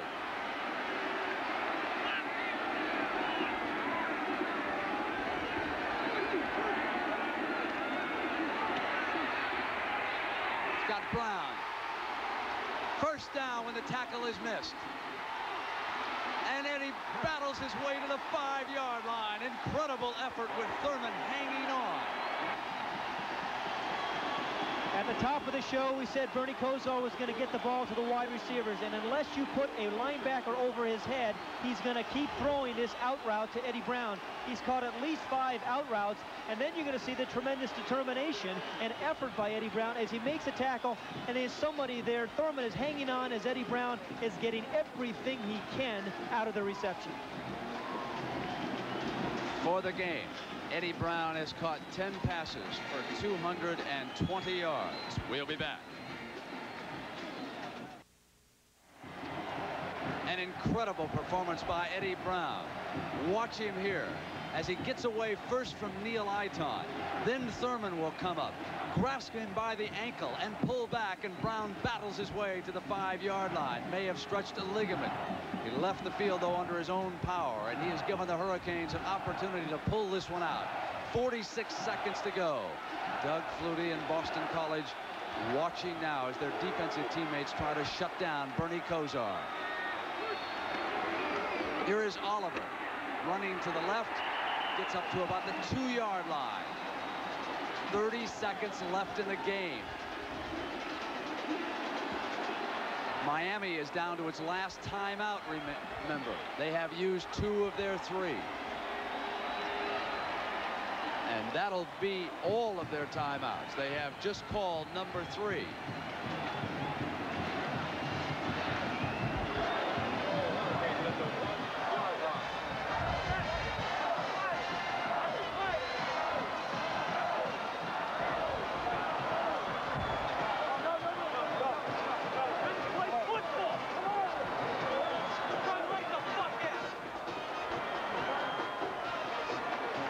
Kosar made, I think, a rather positive statement about what he wanted to do. I think he wants to run the ball right at them. However, he's got no timeouts remaining in 30 seconds. If he's going to do that, he needs to call 2 plays in the huddle.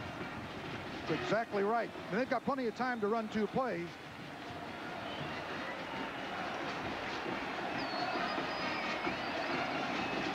Rain coming down hard again.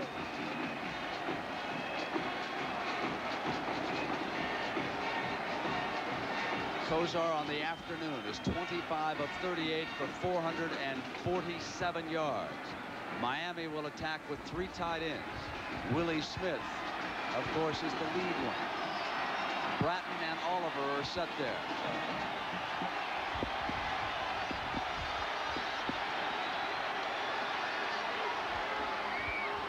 Bratton to the end zone.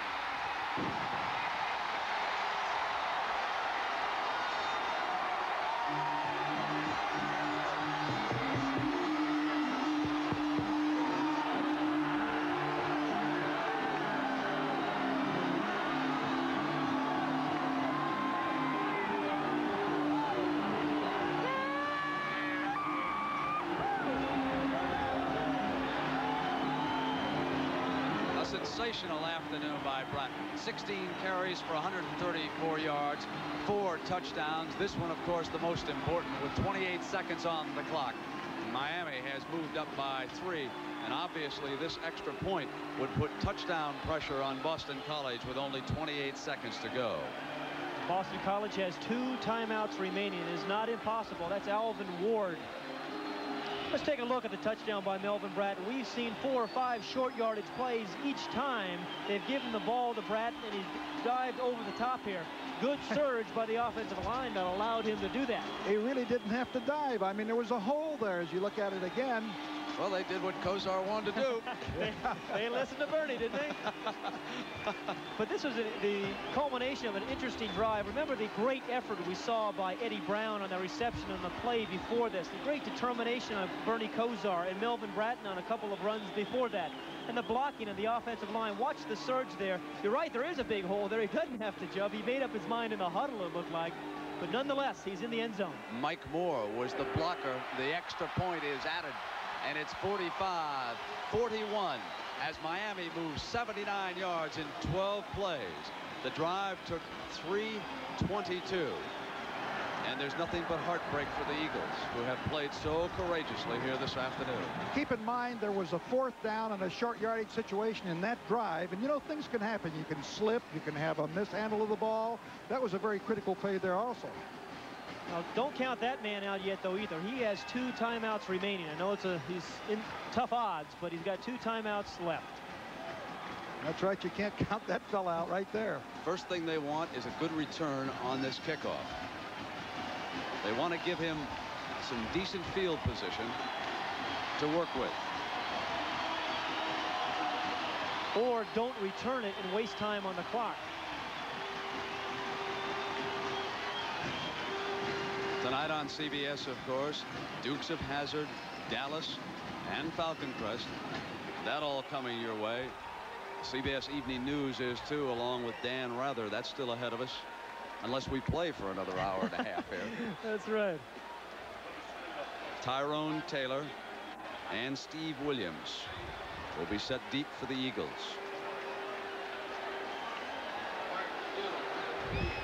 Arrow, would they squib it here, you think, to try to upset a return? No, I think he'll kick it. I think he'll try to get it downfield. You don't want to give him field position. Plus, he's got the wind. It'll be at the 20-yard line. 28 seconds for Doug Flutie and the Eagles.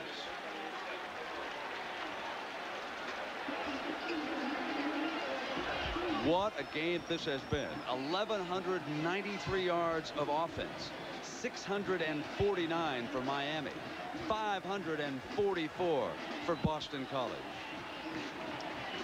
Do you like my defense? Nice job. You're the defensive coordinator. You're fired.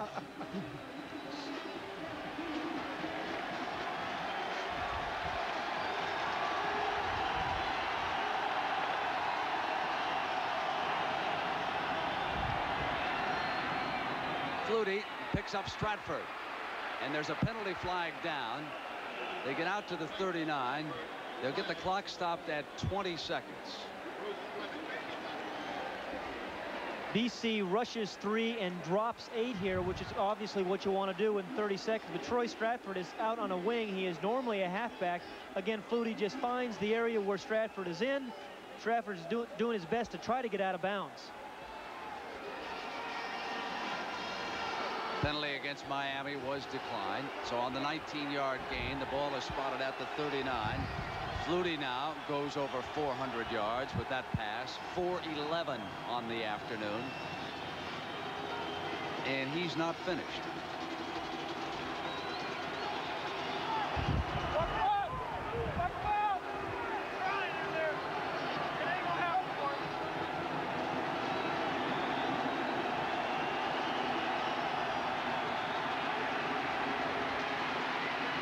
Flutie gets it out of bounds. Gieselman is tied in. Cross midfield. 12 seconds left on the clock after that 13-yard gain. The chains move, of course, for another first down. Boston College has not used either of their 2 timeouts. Remember that the clock stops on a first down in college football. 12 seconds to go. And Doug Flutie is within 48 yards. Got time. Incomplete. Intended for Peter Casparilla, a tight end coming across at the 32-yard line. And now Doug Flutie is down to his last at bat. I really think Flutie's got to throw this ball into the end zone or down around the 5-yard line in hopes of, if they don't get the completion, a possibility of an interference. Game cannot end on a defensive penalty, so they would have another play. So I think he's got to put it up down and deep in the end zone. Maybe a designed scramble to allow him to find some time. Penalty marker is down. Play is stopped. One thing is certain. Those brave folks who sat out here in the Orange Bowl and put up with this terrible weather saw a whale of a football game, and they should give both teams a rousing ovation when this one is over. This is one of the better ones that I've seen.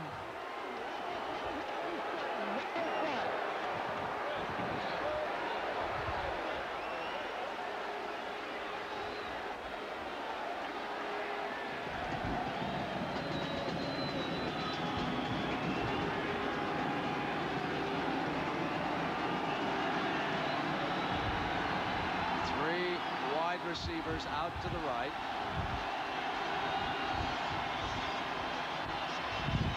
Flutie flushed. Throws it down. Caught by Boston College. I don't believe it. It's a touchdown. The Eagles win it. Unbelievable. I don't believe it. Phelan is at the bottom of that pile. Here comes the Boston College team. He threw it into the end zone. There was no time left on the clock. The ball went between 2 defensive backs of Miami. Jack Bicknell is the only person over there on the sidelines. He couldn't get the headset off fast enough.